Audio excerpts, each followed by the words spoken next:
Hey, what is up, everybody? Shout out to the whole crew at the DA's office. Thank you very much for being here, being on time. Look, man, it's been a crazy week full of lots of information. We're going to go over all of it. But I want to say salute to all the officers, everybody that has supported the channel. We are absolutely building right now. We're on our way to 35,500, which is, dope considering we just like a couple of days back, it seems like we were just at 35K. So you guys are helping things move in the right direction, and I appreciate all of you guys for that. Welcome to the DA's office. If you don't know me, my name is Derek Anderson.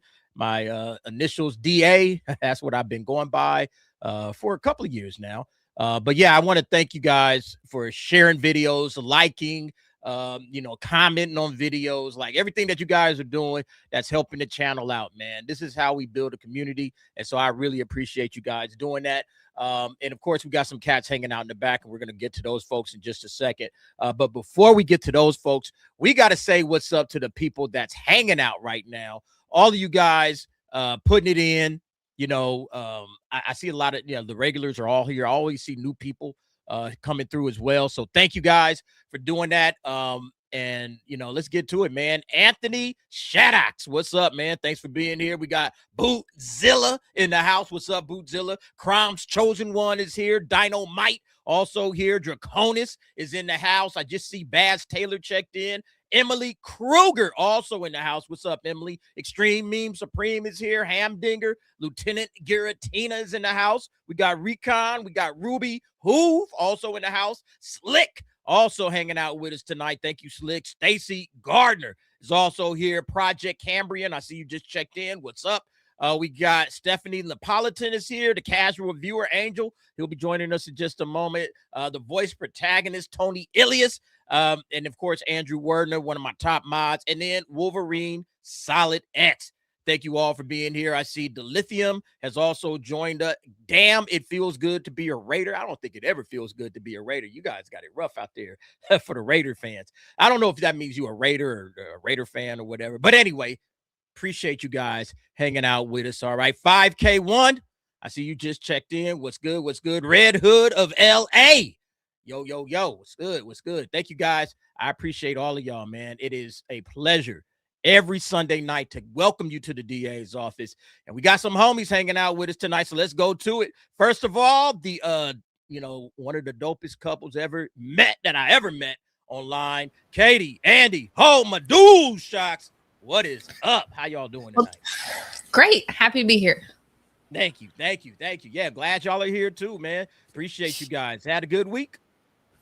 We did. Man, y'all channel is blowing up, man. I love y'all videos, man. Y'all videos are killing it right now, man. Have you guys checked out the whole my DualShock breakdowns? Because you guys is like chopping up situations and breaking it down. Like some of the best content right now is coming out of Hold My DualShock. So keep up the great work, man. Have you guys, where are y'all at right now? Subscriber wise.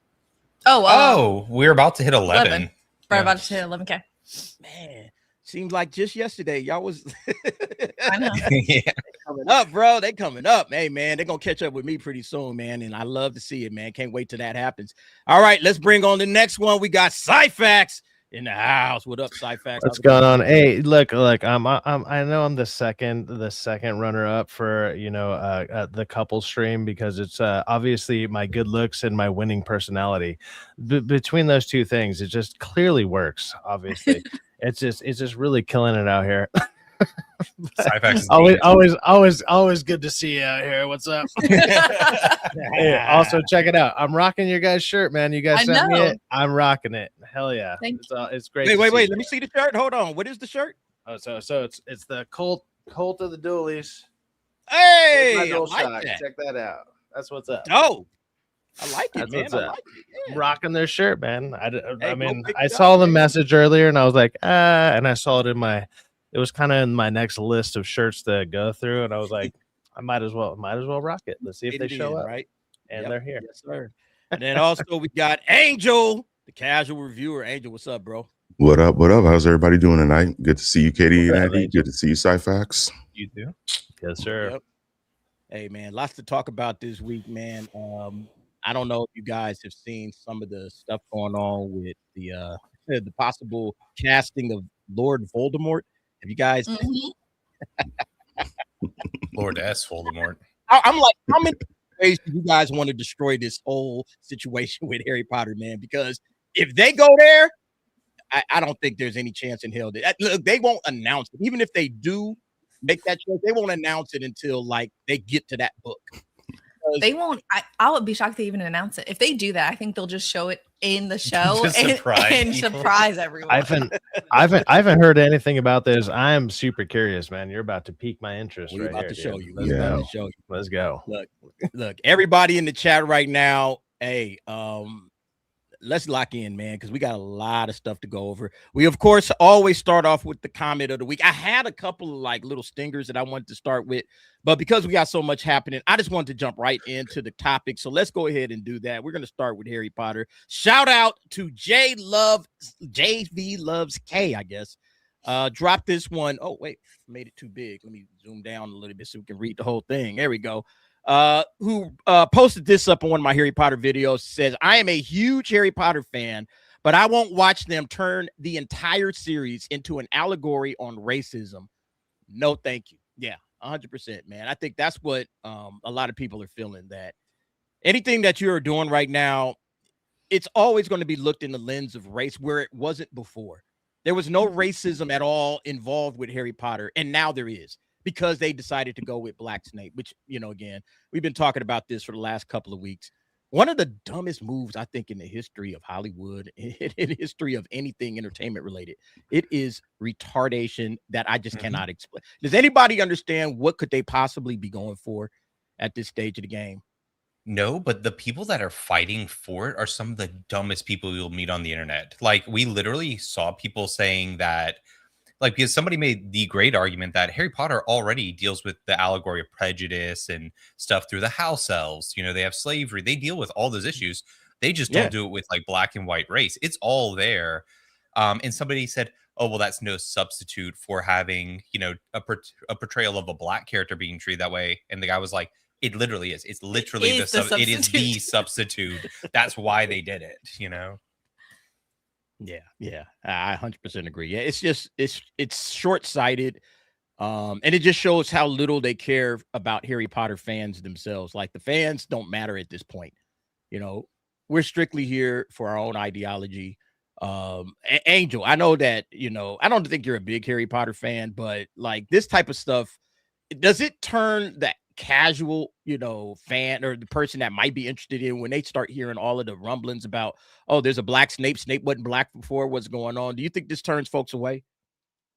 I mean, even a casual fan understands that a majority of that cast is white. You know what I mean? There's some white actors, it's a white portrayal. So even people in the Bronx understand that. Like, that's not something hard not to understand.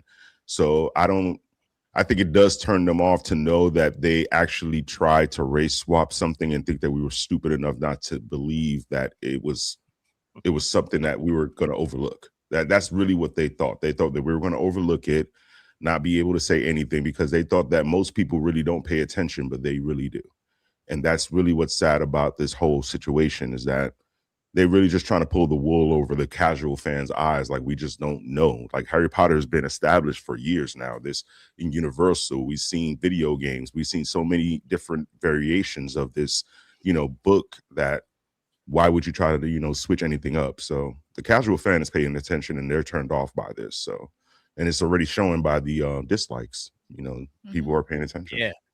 Yeah, like, you know, if we were to go here, okay, like the dislikes are getting absolutely like worse and worse. Let me like, yeah, like, look at this right here.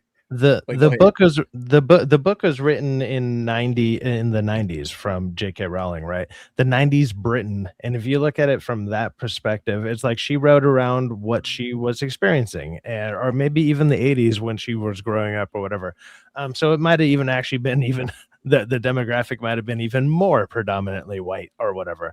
So it's like she's just writing what she's around while throwing in this wizarding concept around it. And now, so maybe it doesn't reflect today's England, Britain, London, whatever she wants to look at it, or wherever people want to, base it off of. And I guess that doesn't fit today's standard, but the books themselves are written from like in the 90s. So you gotta kind of bring yourself back a little bit. And guess what? And you go back 20, 30 years, it was still more predominantly what it was written as. And yes, people are going to have problems with it because people want to we say this all the time. People just want to see what we know, and what we know is what was written, and what is written is what we've read. So like, ta-da, if you give me this material, I just want to see that portrayed on screen. That's it. It's as simple as that. Yo, look at this ratio, man. Mm-hmm. Raise your hand if you thought that this trailer would get I don't think anybody saw this coming. Well, and this completely like blows apart the argument that people like to return to, that like normies aren't like terminally online. That doesn't exist anymore. Like everyone is aware of what's going on. Everyone's online all the time because people have phones. Like people are on social media constantly. This stuff gets put on TikTok, on Instagram, on Twitter. Like you see it everywhere. So it's not like you have to actually be going to like the Hollywood Reporter and reading articles. True. It's given to you by other people. Yeah, it's on X.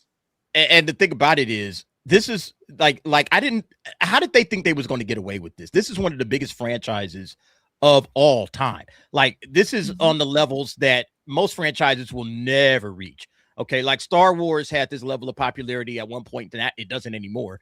Okay, we'll talk about that in a bit. But this is as big as it gets when it comes to any franchise. And there's millions upon millions of fans all over the world. Did y'all really think that y'all was going to be able to pull off Black Snape and just disrespect the audience like this? That's why they got these 310 dislikes. That's where that's coming from. It's coming from people being absolutely pissed off. And it's like, you got to be kidding me, man. So I don't know how this is going to do. I mean, I always said, in the back of my head, you know what? It's going to be, troublesome, but a lot of people will still watch it. It'll still get some viewers and people will still be all right. I'm starting to question, like, how much is people really rocking with this? Do y'all think it'll still do all right, or will they have to make some adjustments? It'll definitely do all right, but I feel this is HBO's version of like that Netflix meme where it's like polar bear and it's a black bear. Like this is just the wrong character to do it with. It's literally the incarnation of that for HBO though. And it's like they went ahead and did it. And you're like, because he's one of the few characters. I mean, a bunch of characters are described pretty well in the books, but it's like he's one who's described a lot. Like there's so many quotes that he's overly described as like ghastly or ghostly and everything. Yeah. He's an apparition. Like he's supposed to be this haunting figure. Yeah, he's this haunting, weird, ghost-like figure who also is like, he's supposed to be creepy and weird, on top of all the other past stuff that comes up way later on in the book. So even just in the first books, is like he's an apparition, and it's like you literally got rid of that by just literally changing his skin tone. But okay, it's so wild. What a weird concept to do, but okay. And that's the concerning part. The first season is going to do amazing because there's so many people who love Harry Potter. There's so many people who want to see how bad is it going to be. Like, and then it's a ton of people who grew up with books. There's new generations who were like their parents read them the books. So like everyone will want to watch it. So the numbers will be good. It's about whether or not they're going to take that as a good idea to continue in the same direction for season 2 and 3. But like, that's the thing as well. There's a difference between good and like, I think what we all expected Harry Potter on HBO to be good. Yeah. Like without any controversy, with no controversy, this would have been like the easiest layup in probably series history. So easy. Probably bigger than Game of Thrones because the IP is orders of magnitude bigger than Game of Thrones and A Song of Ice and Fire. All they had to do was just don't cash do grab. weird stuff. Just don't do anything stuff. weird. And so people like when it comes out and people are like, oh, it's getting like the Last of Us numbers. That's abject failure. This is Harry Potter. It should be just every week breaking numbers. It should be breaking records. Yeah. Well, it's actually it's actually even easier than that, because not only do they have the book series to go off of, and so as you're watching the movies come out and whatever, and you're like, well, I wish they would have put that part in. I wish they would have put that part in. Well, now you get 8 hours instead of 2, maybe 2.5 hours, so you can fill in all that stuff. But you already have a plan laid out, because you have the movies. Their movies are already there, so you can literally take those as your game plan and then just fill in extra little blanks that everyone missed throughout whatever book. All the stuff that you were like, oh man, when you're watching it, you're like, oh, I wish I would have put that part in. I wish I would have put that in. Well, now you have an extra 6 hours to play around with. You could just do the same thing and then throw in those little extra parts. And they're already doing stuff like, hey, let's throw in extra parts that aren't even part of the books.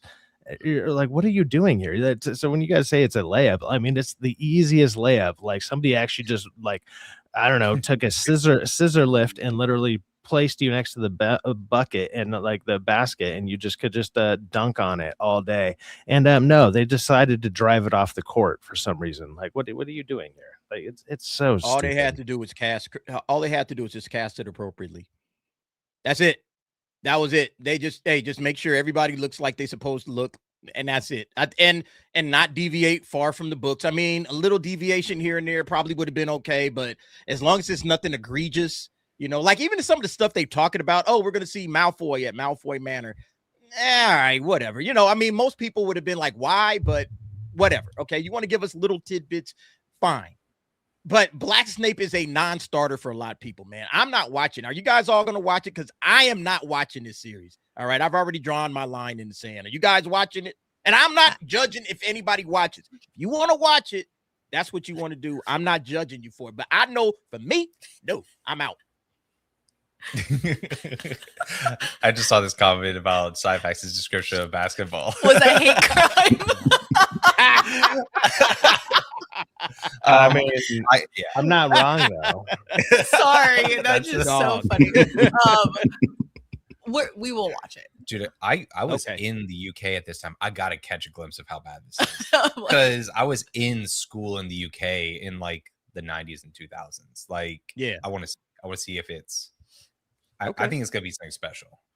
Okay. All right. I'll be watching y'all reviews. I'll watch y'all reviews and y'all breaking it down. Well, one of these parts has still been uncast. We have not cast Lord Voldemort yet.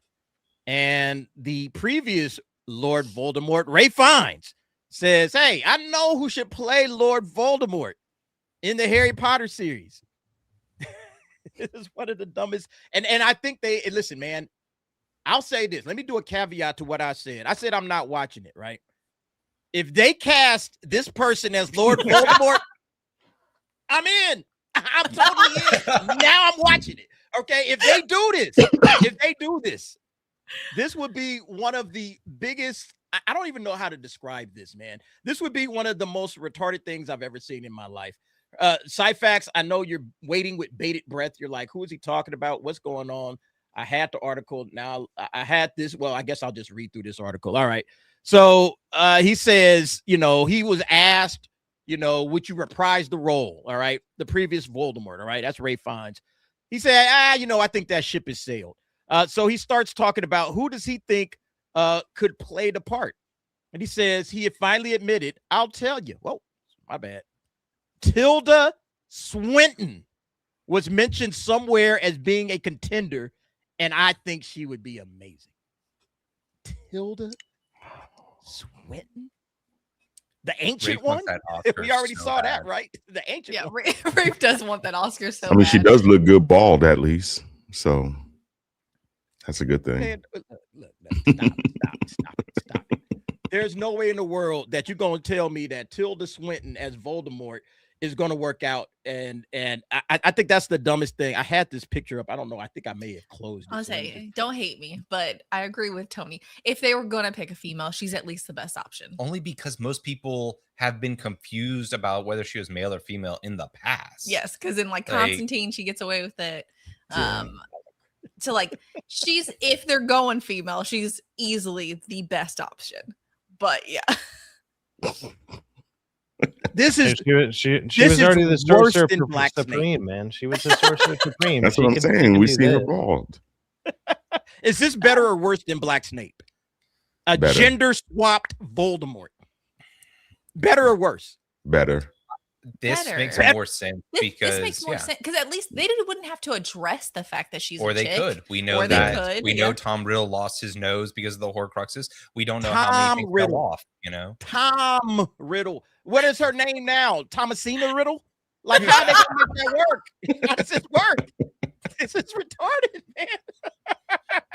Do you Oh think my god, that I they would love this. I would love it. I would say, okay, this thing is an absolute train wreck.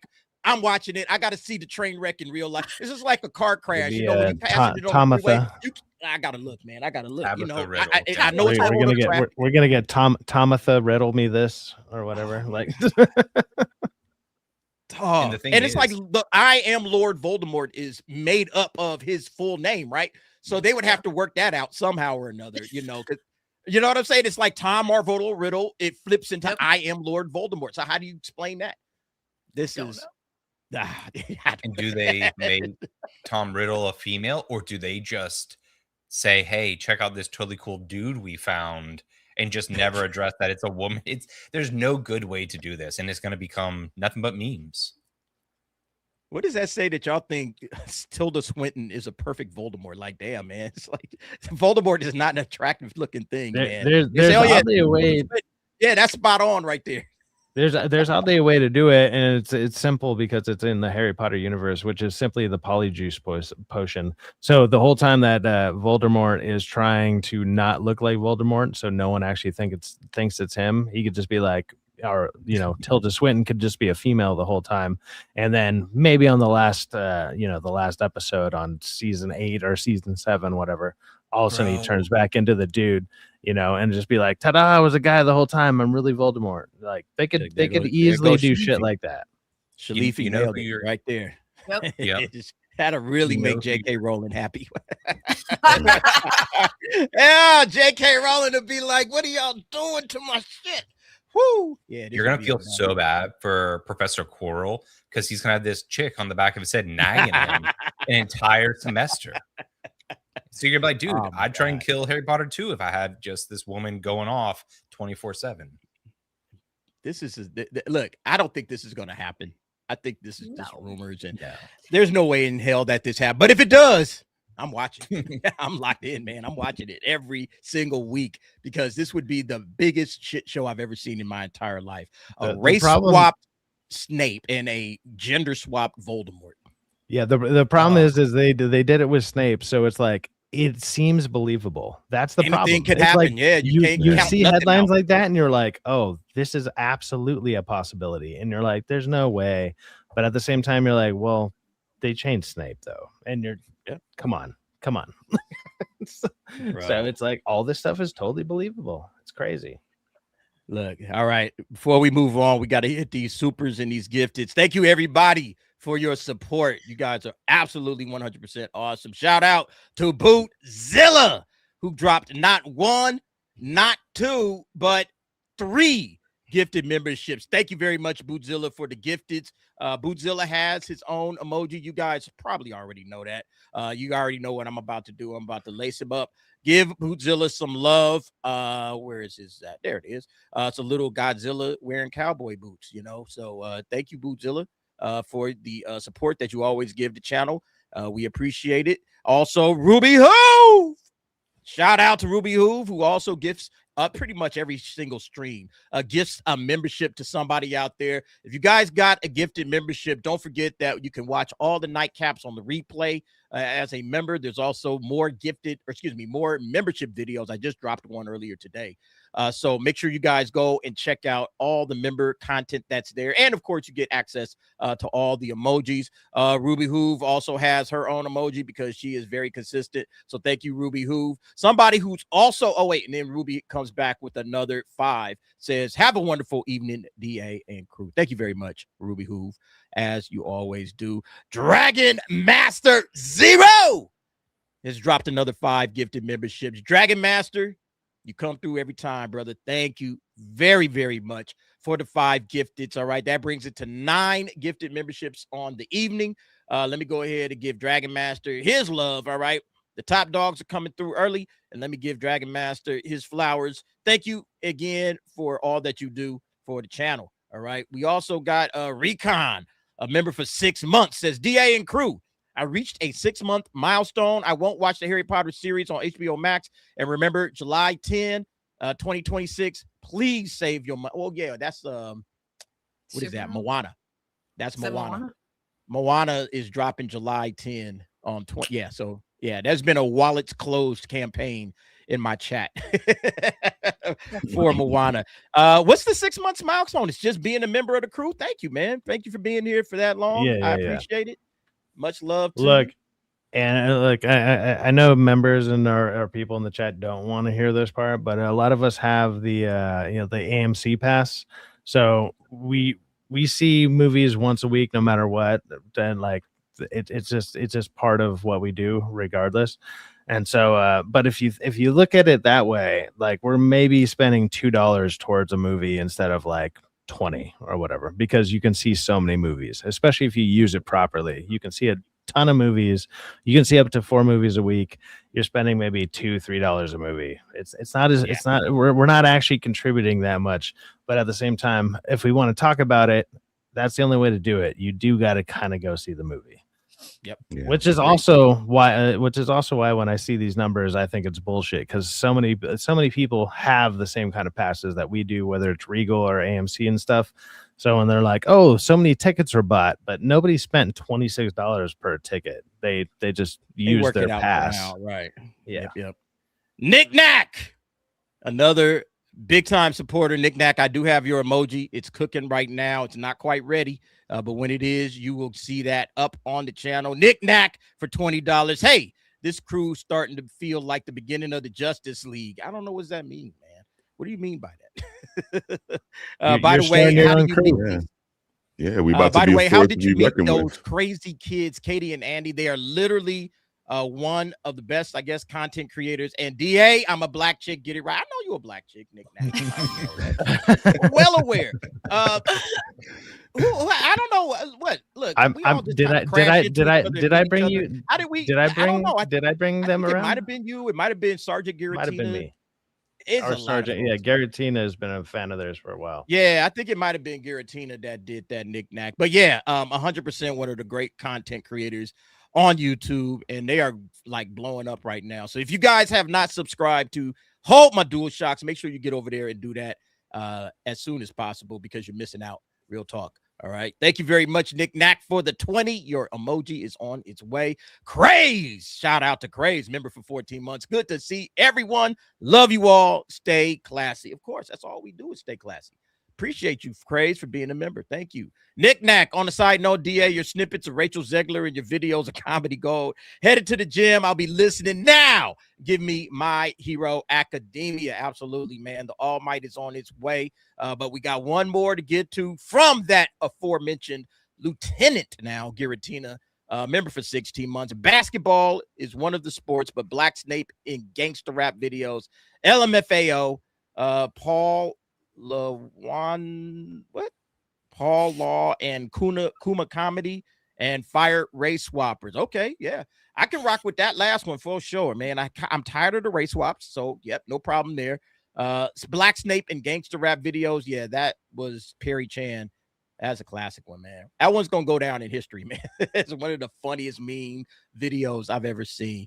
Thank you, everybody, for the love, for the gifteds, for the super chats. Let's go ahead and give some love, first of all, to the gifted memberships and all the new members. Welcome. Here you go.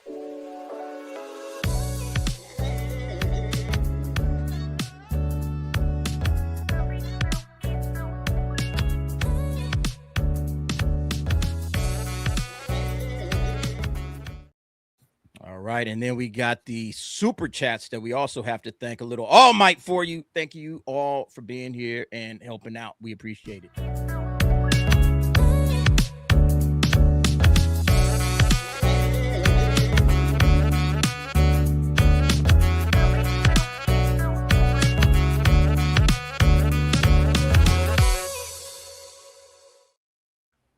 You guys heard about the situation with the Legend of Aang, the Avatar movie that's supposed to be coming up soon? I don't know if there's many Avatar fans here. I'm a big fan of Avatar. And they did one of the dumbest things I can remember.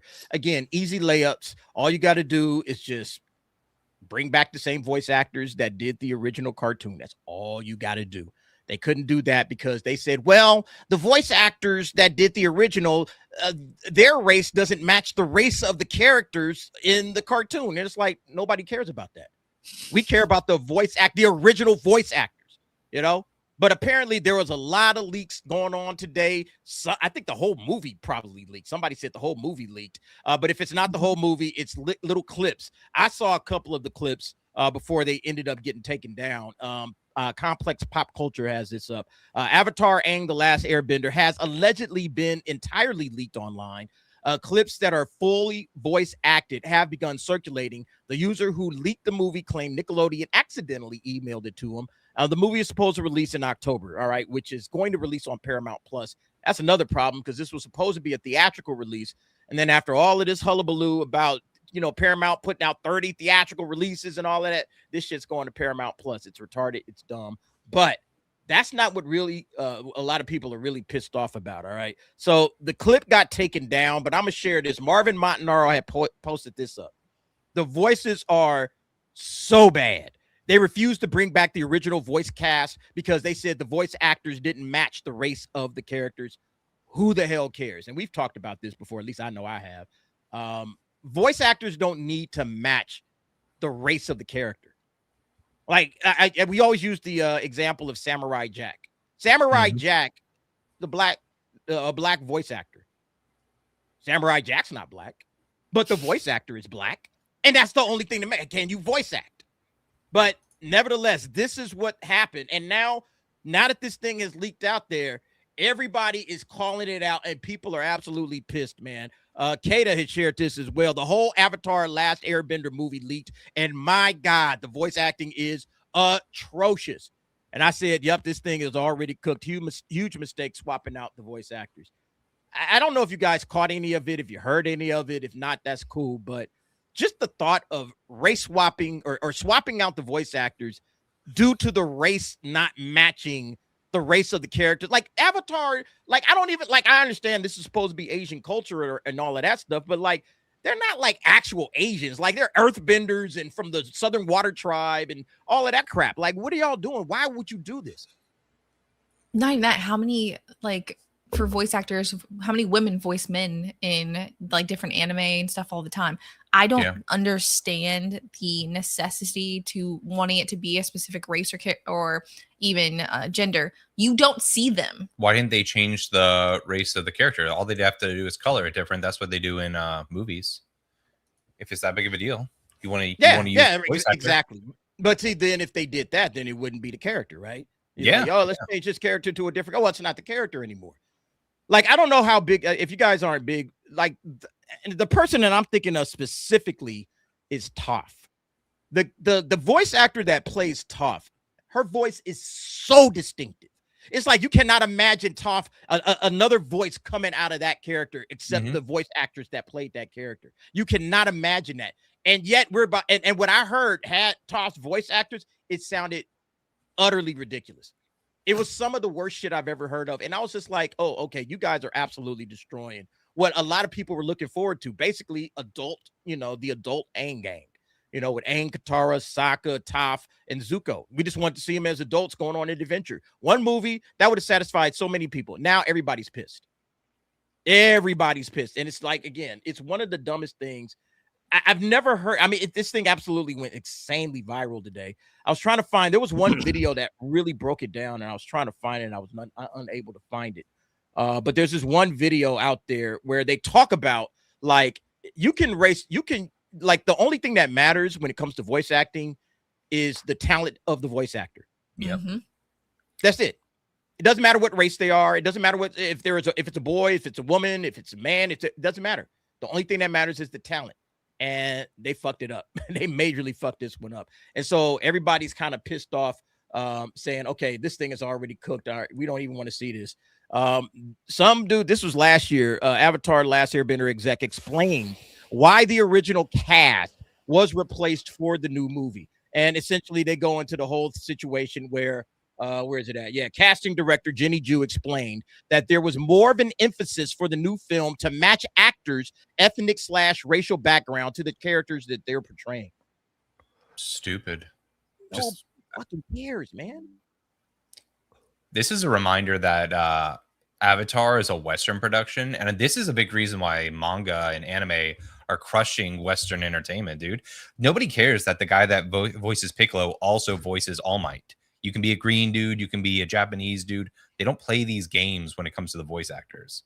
It's like this weird performative thing. I mean, another easy one to point out would be Kratos. Kratos is voiced by a black dude, and he's playing a Greek god or like a semi-Greek god. Like the whitest Greek god you've ever seen. Like the whitest dude ever. Like literally paints himself white. Like, but yeah, they don't go and change that for the voice actor. No, they don't do that because the voice works for that character. It's like your voice just happens to work. You happen to be black. That's what we say all the time. You happen to be XYZ or whatever, and it just fits whatever's going on. That works out. But yeah, when they want to change stuff like this, or they put stipulations on these kind of things, that's when people are like, dude, this is ridiculous. And yeah, it hinders these projects, and also it hinders your casting choices and stuff. Like you're limiting yourself by doing this. It's stupid. Well, now you can only cast now you can only cast like think about some of the, like you were just talking about God, I can't remember the guy's name. Is it TC Carson? Chris Sabat, I think, is the voice actor. Yeah. So like this guy's an incredible voice actor. But if you said, hey, well, you can't voice act, you can't do All Might because you're a white dude, for the English dub, you can't do All Might. It's like, okay, then you miss out on having this amazing actor do All Might's voice. He also did, like, he's done a ton of anime characters. So, I don't think that, anybody's ever going to, took jobs away from him. But like, that's literally what you're doing. You're taking jobs away from excellent voice actors because of DEI purposes, which again, it frustrates me. I know it frustrates a lot of other fans. Probably some voice actors too are a little like, wait, what? It's so short-sighted. Go ahead. Well, especially it's one industry where it shouldn't matter. Most people don't actually know who the voice actors are unless you're so invested in care to take the time to look it up, or if you recognize voices. Because like we'll be watching stuff and we're like, why does this voice sound so familiar? That's part of the fun of voice acting. Yeah. When you see them at like Comic-Cons and you're like, that's what that dude looks like. Yeah. That's the difference between a voice actor and like getting Chris Pratt to be Chris Pratt in the Mario film. Like it's a different type of thing. It's like a whole skill set to be able to change your voice. I don't know. To me, being an Avatar fan, this honestly pisses me the fuck off. It pisses me off that they've been missing so hard in regards to this franchise. Like first thing that pissed me off, they tried to drop an Avatar video game last year that was supposed to recreate, the 3 books or whatever in a video game. That video game was utter fucking trash. You know what I'm saying? Now you're coming out with this movie that has none of the original voice actors. Yep. And you expect us to really feel like we're going to love this, like we're going to accept this, we're going to accept Dave Bautista voice acting in this fucking movie? Like, are you fucking serious? Like, to me, this is just really agitating that they don't understand how the fans really love a particular franchise and invest themselves so much in that franchise to be this disrespected. Like, I just really feel disrespected. Even seeing the clips of what they showed, it was stupid. Like, it felt like it was like somebody was on drugs that really wrote this movie. That's how I felt watching some of the clips. Like, it was just ridiculous. Like, they showed like a part where they were in a world and it was a baby Toph, and some of them were old, and the way they were acting, the animation, it just looked weird. Like, I just don't understand why they did this, and I understand why now Paramount put it just strictly to streaming. You know what I'm saying? Because this would have been an embarrassment in the movie theaters. It really would have never made any money. So it would have made money if they actually, just had the exact same voice actors, and they just kept it like that. Like, instead of trying to go and again, doing this is how DEI has wrecked the industry. This is how the diversity push, because actually, let me bring that up, because that was another I was gonna ask There's if you had another that article. Which one? The Issa Rae article? Yeah, Did y'all see that? yeah. Look, let me share this because see, this is why DEI, at least Issa Rae is lamenting that DEI is becoming a bad word in Hollywood. Yeah, at least Issa Rae, there's a reason that it's becoming a bad word because of the stuff that we were just talking about. How projects are literally being destroyed. Fandoms are pissed off now, like Black Snape. What's the purpose of Black? Oh, it's DEI. That was what it was. It was to check boxes. All right. The exact same thing is coming with this Avatar movie. It's like you're literally changing the movie and making the experience for the hardcore fans worse because of DEI. Yeah. That's why it's a bad word. It's like we're back where we started. Well, see, we want to be back to where we started. We want to go back to good movies, good television shows that aren't encumbered by the message, by racism, or race swapping, by gender swapping. Like that's the stuff that's killing Hollywood right now. She don't seem to understand it because they say, well, now we're losing out on black, roles, and people are afraid to put a black. Like if you do the characters right, you don't have to worry about this stuff. If you take care of the properties, these giant IPs that they keep wrecking and destroying, you ain't got to worry about it. But she's lamenting that DEI is becoming a bad word. Well, the reason is because of what's happening, But she benefits from it the most, though. She benefits from it the most. People like this benefit the most from it, but it's like it like a lot of it also like ends up getting rid of jobs for, well, let's just be honest, white people, right? What if a white guy is out there who can do a voice better than somebody else, but it's like that character is not that, or an Asian person, whatever. If you don't fit that particular thing, or you're that demographic of whatever character you're portraying, you're limiting your scope of people that you can hire. So you're actually you're actually discriminating against all these other things because they don't fit what the character kind of looks like. And also, like, how many times do you see these movies or TV shows or whatever, or especially when it comes from Japan and stuff like that? It's like they look like white-looking characters, but they're like, oh, actually, this is an Italian person, or this is an American, this is a whatever, and they're like, okay, like, do you sit there and go through your list like that, and you're like, oh, we have 1,000 people that are applying, we got to eliminate 600 of them because they don't fit this quota, and you might actually be eliminating some of your DEI hires there. It's so crazy to me that this is even a thing at all, especially when it comes to voice acting, which is insane. Like you're not even seen.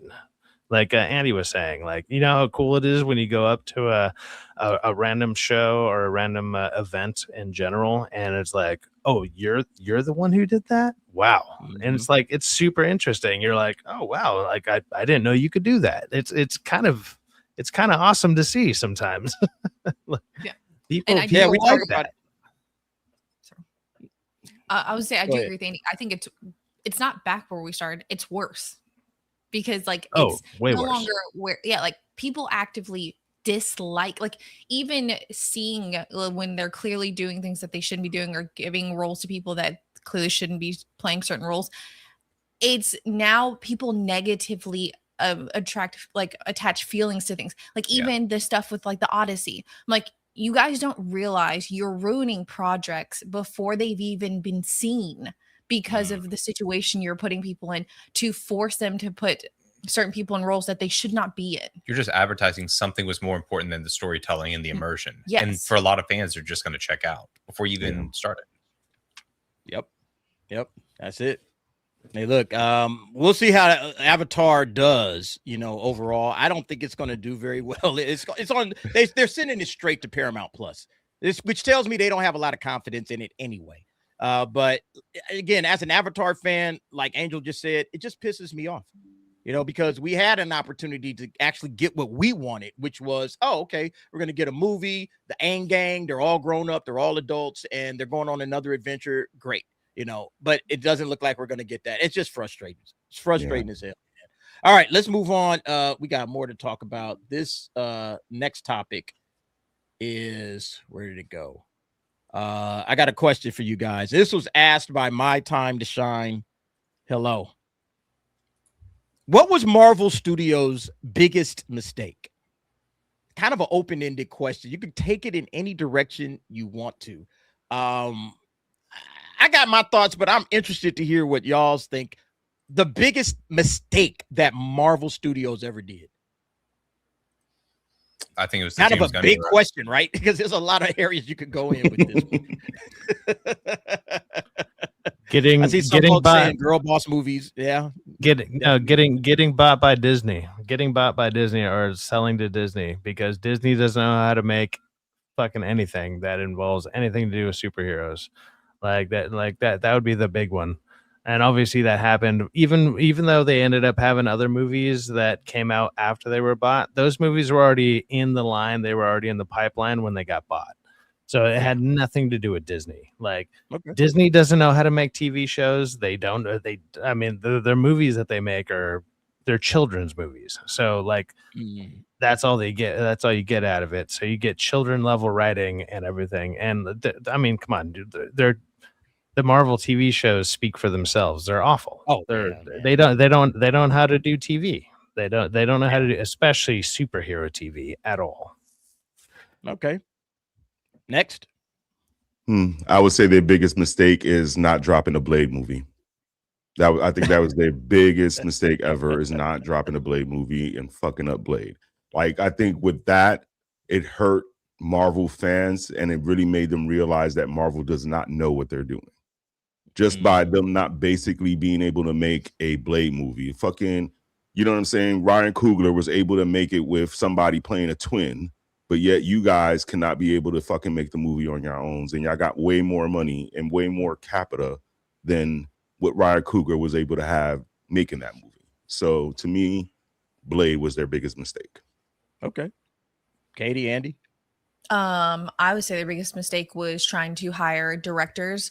Like, that was part of also, by the way, the DEI stuff of like finding directors who clearly were good at a certain thing, but not established enough in making films like on something a bigger scale, like the Marvels or even like Captain America: Brave New World. The directors they got had like past success. They clearly shouldn't have been given projects on that type of scale. On top of the fact that they hired people to write movies and the TV shows, but didn't finish them and started filming them before they had finished scripts. I think they made a huge mistake by doing that consistently, because they admitted multiple times that in the process of filming it, they were still writing stuff. Like I said, I think you can trace almost all the problems with Marvel back to an overinvestment and an overemphasis in James Gunn. You know, I think they learned all the wrong lessons from the Guardians films. I think they believed they could just take any freaking no-name character and then that fans were going to show up. I think they thought that style of humor was going to last forever. You can clearly see after Guardians, every film becomes an absolute joke.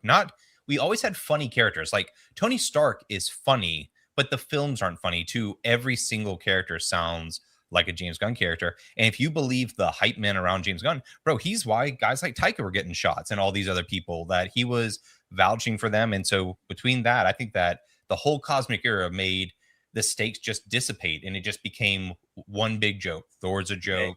And you read my mind, bro. You read my mind, because I was going to say 3 words: the Marvel formula. The fact that they thought that all of this was just a formula. Like, oh man, we could just plug and play. It don't matter who the director is. It don't matter who the writer is. Don't matter who the character is. We got the Marvel formula. We figured it out. We solved Blue's Clues. We could just throw whoever we want to throw up in there. Done and dusted, man. We got this. And we making $1 billion every single time out. The Marvel formula was the biggest mistake they ever had. Kevin Feige. That's Kevin Feige's brainchild. Okay, that he thought that all it is, you can make movies on a formula. And it's like, bro, a movie is a movie. It's like it's its own unique entity. It's not just a formula. You can't just plug and play. And so, yeah, I agree with that one, man. That, to me, and everybody was correct. I'm not saying that one was more right than the other, but that's what I think, was the biggest mistake, is that they thought that they could make a formula out of comic book movies. That shows you how little they think of these characters. Like everything's just plug and play. We can just plug in an actor. We'll just find an actor, find a director. We don't need what's her name? Nia DaCosta. She can make a Marvel. Yeah. Perfect. Like, wait a minute. It's like, where's her? She ain't like, what did she have? Like 2 movies under her belt, and they handed her 2 movies. Yeah. Yeah.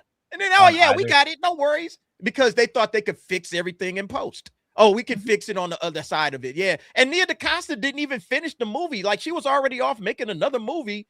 Dude, no, they kicked her out. She admitted multiple times on set she had no idea what she was doing, She and that made she was way over her Candyman, head. Then she made the Marvels. Then she made the Bone Temple. You're Yeah. like, one of these is not the same. Like, and like you said, it's the formula. Dude, there's so many bad directors that are bad for these type of movies. Yes. That have been Yeah, I given agree. jobs. Dude, how many directors did they use with Brave New World? Like, Oh, Yeah, man, they- at least 2, right? 2 or something like that. Yeah. But yeah, like y'all mentioned Taika Waititi. Like, Taika Waititi has like I think the shift in tone worked for Ragnarok for a lot of people. For A lot of people one like film, that yep. little shift from the serious to the jokey. But mhm. then he made Thor Love and Thunder. It's like, oh shit, man, you guys made a big mistake, man. And you've destroyed the character at this point. Thor is Mhm. not the same character. You made him fat Thor and all this. Like, this is what happens when you think everything works on a formula. But Chris Hemsworth should have been more invested in the character as well, instead of being a yes man and just saying, yeah, let's joke around. Yeah. Like, you've Now been he wants playing this nothing to do with it. character. This is your main staple. Like, this is your money maker. You ain't making no money outside of this. So why aren't you treating this character just like homeboy from One Piece? Like, invest yourself. Make sure that you study. Make sure that you show the fans how much you love this character, because, you know, after this, people are going to remember Thor as Chris Hemsworth. They're not going to really feel the new person unless he overshadows Chris Hemsworth. So, I mean, these actors really need to get this shit together, dude. Like, I don't understand. This is your job. What the fuck? If you know shit is going wrong, and he even said it, well, I thought it was a little bit too jokey, but, you know, I just went with it. Yeah, you fucked up already when you already said that in the interview. Like, Well, that you was got to stupid. remember that, like, just like Henry Cavill, he might say, hey, man, where y'all taking The Witcher? I don't know. And they're going to just run around and do what they want to do anyway. They ain't going to listen to these cats because they think they had it figured out. They thought they had a formula and it was always going to work. They greenlit all of these dumb, like you guys were saying, like the James Gunn humor. All right, everything is the exact same tone. It's like, nah, you know. And so ever since then, the Marvel Studios, it just hasn't been the same. Now, some people are saying that things are going to change. You know, things are going to get a little bit better. I'm going to tell you what Marvel Studios' biggest win could be if they figure this one out.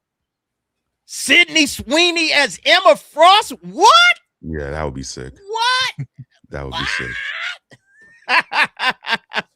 But This would is the they? new- this is the rumor. All right, let's bring it up. X-Men, Sydney Sweeney's rumored to be on Marvel's radar for the MCU's Emma Frost. Now Bro, this that is Marvel doing something right. Yeah. That, She that should one movie. do that or Power Girl. That or Power Girl. There you go. Well, Power Girl Power Girl's is DC. DC. Yeah, that's DC. Oh yeah, This is yeah. for the Yeah. Well, MCU. yeah. She, Yeah. yeah, I mean, she there's I also mean, people that those, throw those Black are, Cat those are out the there. two roles that I always think of, or whenever I Yeah. hear about her. Bro, if she was Black Cat, like, you Yeah, have Black some Cat. numbers Yeah. at that the brand new day. That would be tight right there, too. Tom will But get yeah, over some this is the latest rumor. Look, man, you want to get the X-Men off to a good start, okay? Like everybody, $2 billion at the box office. No, Yo. like Look at legit. this one right Like- here. Like no joke. Like if they actually do this, that might be the one film that just like kills it. Oh yeah, and it Yeah. because it's a star power. All right, Sydney Sweeney's a star, but you also got the sex appeal, and she fits the role. All right, she fits the look anyway. All right, I thought Yeah. this look is just like like spot on, man. Yeah. Spot It was fucking perfect. on. So I don't know, man. I mean, this could work. This could blow up in everybody's face. Of course, you know, it could just end up being disastrous. But I think if you announce this and you say, "Hey, here's what we're doing with Sydney Sweeney, Emma Frost," I think this is a no-brainer. They got to get her in there somewhere. I Mhm. figure like Sydney Sweeney got to be in the DC or in the Marvel. She's going to be in Gundam.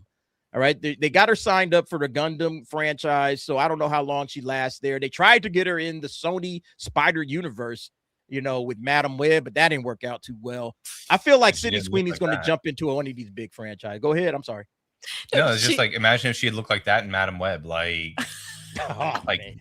they like dorked her up in Madam Web. Yeah. Yeah. Black Cat. Yeah. I think Black Cat obviously would be, a perfect choice as well. I mean, there's very few like actresses right now, in my opinion, that like instant hype as soon as you announce, oh, this person's going to be in. We're in. All right, everybody's going to show up, at least from the interest standpoint. Okay, I'm interested to see what it is. It might not be the perfect. Like, I don't know how she would act as Emma Frost, because I kind of think, and Emma Frost, goes back and forth between villain and hero. So it's a possibility that she would be more suited as a hero than a villain. I can't really see her being villainous, but we'll see. But yeah, I thought that was I thought that was just coming on the heels of where Marvel has made its biggest mistakes. It's like, this wouldn't be a mistake, man. This would be like one of their biggest dubs. All right. This would be one of their biggest wins. Sydney Sweeney as Mystique. No. Nah. No. Not Mystique. We got to see her. We need to see Sydney Sweeney, not in all blue. Like, we need to see her face. Yeah. Yeah, I think Black Cat would be like spot on. What about Spider-Woman? How much are they going to use Spider-Woman, though?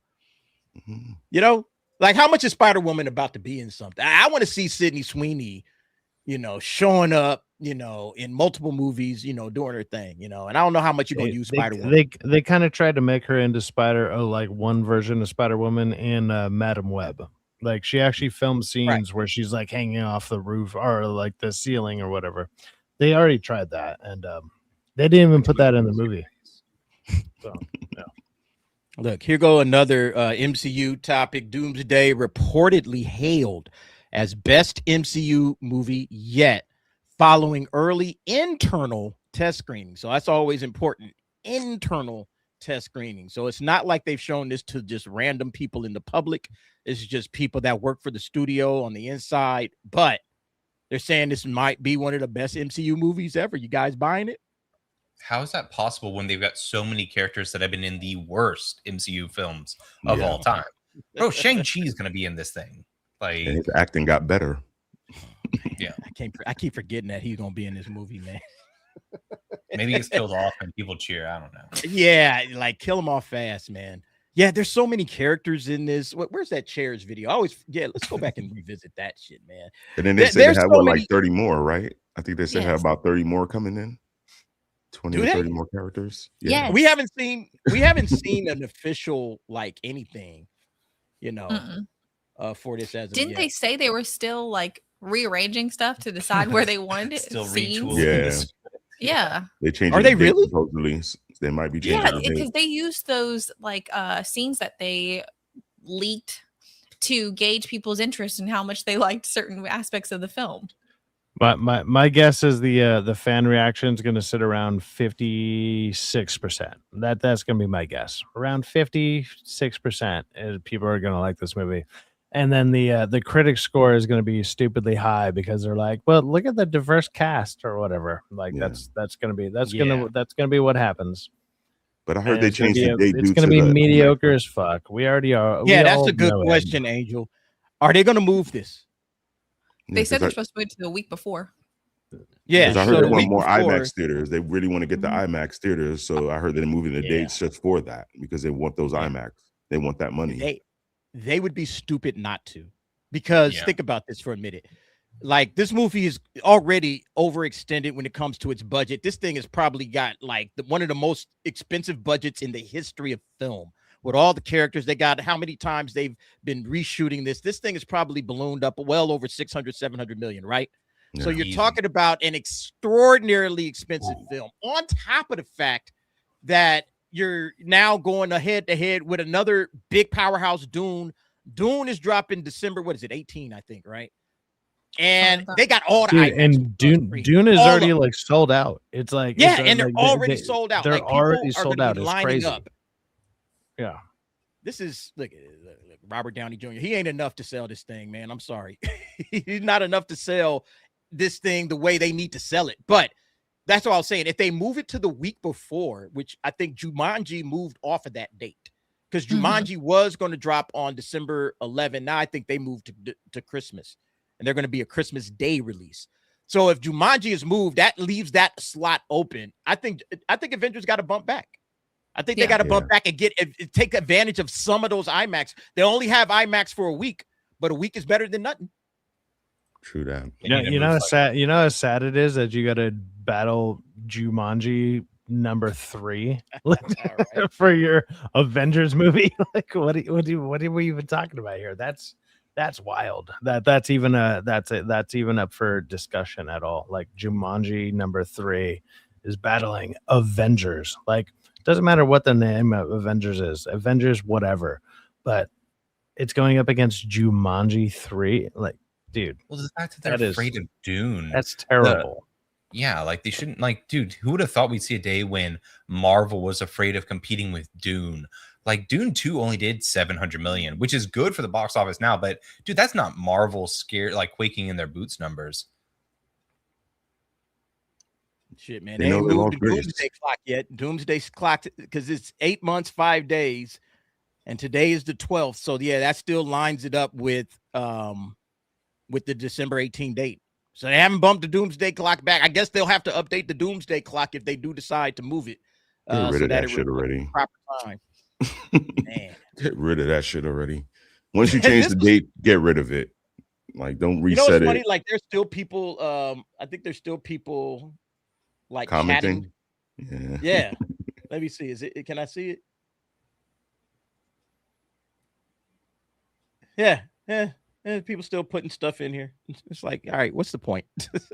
This thing gonna be. It's like it was kind of clever at first. I was like, oh, okay. And then if they were doing something with it, like they was drop a little something in there that makes everybody go back and look at it and watch it or whatever. But yeah, I mean, there's like 112 people watching it right now. Just randomly went to it. You know, I'm one of them, I guess. But yeah, I mean, that's what's going on. Whoa, I did not see this, but of course, you know, you got to expect it, man. Shout out to Staccato DDS dropping 20 gifted memberships. Hail to Staccato DDS. Staccato, as he always does. And man, the top dentist in the world, gifting 20 to Derek to DA memberships. Thank you very much, Staccato DDS, for that. That's $100, y'all. That is not cheap at all, man. So we got to do a little something. Tell them to bring me my money.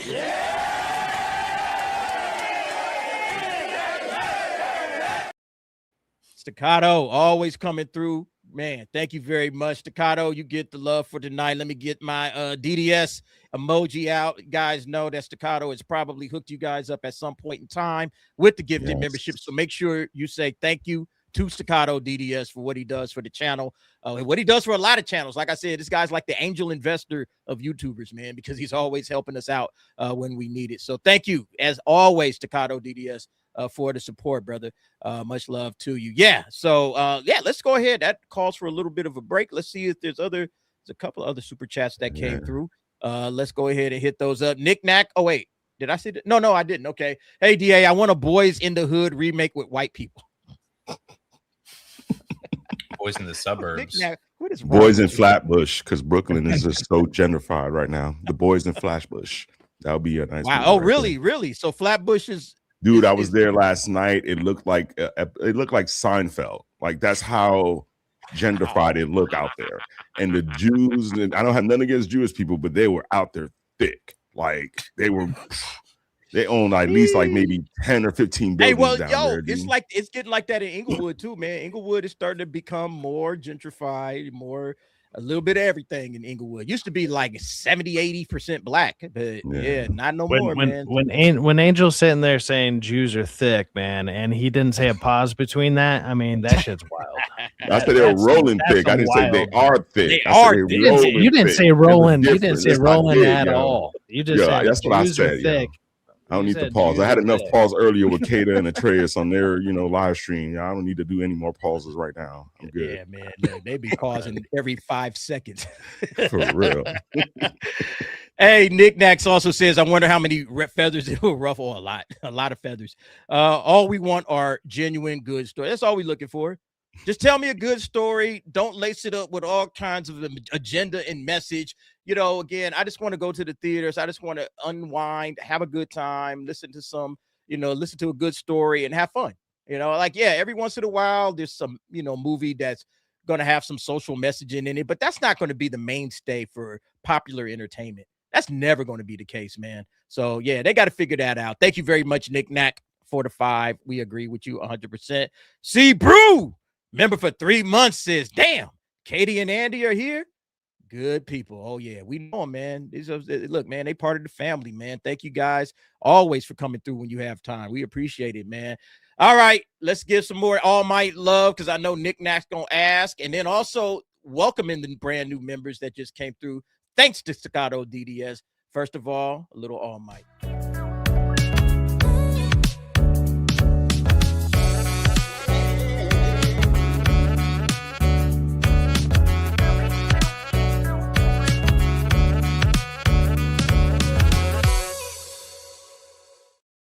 And then, of course, the 20 new members. We got 29 members on the night, man. That is cool. All right. 29 brand new folks. Go check out the nightcap replays when you get a chance. And then also the member videos. Plenty of those out there and more to come. All right. Appreciate y'all.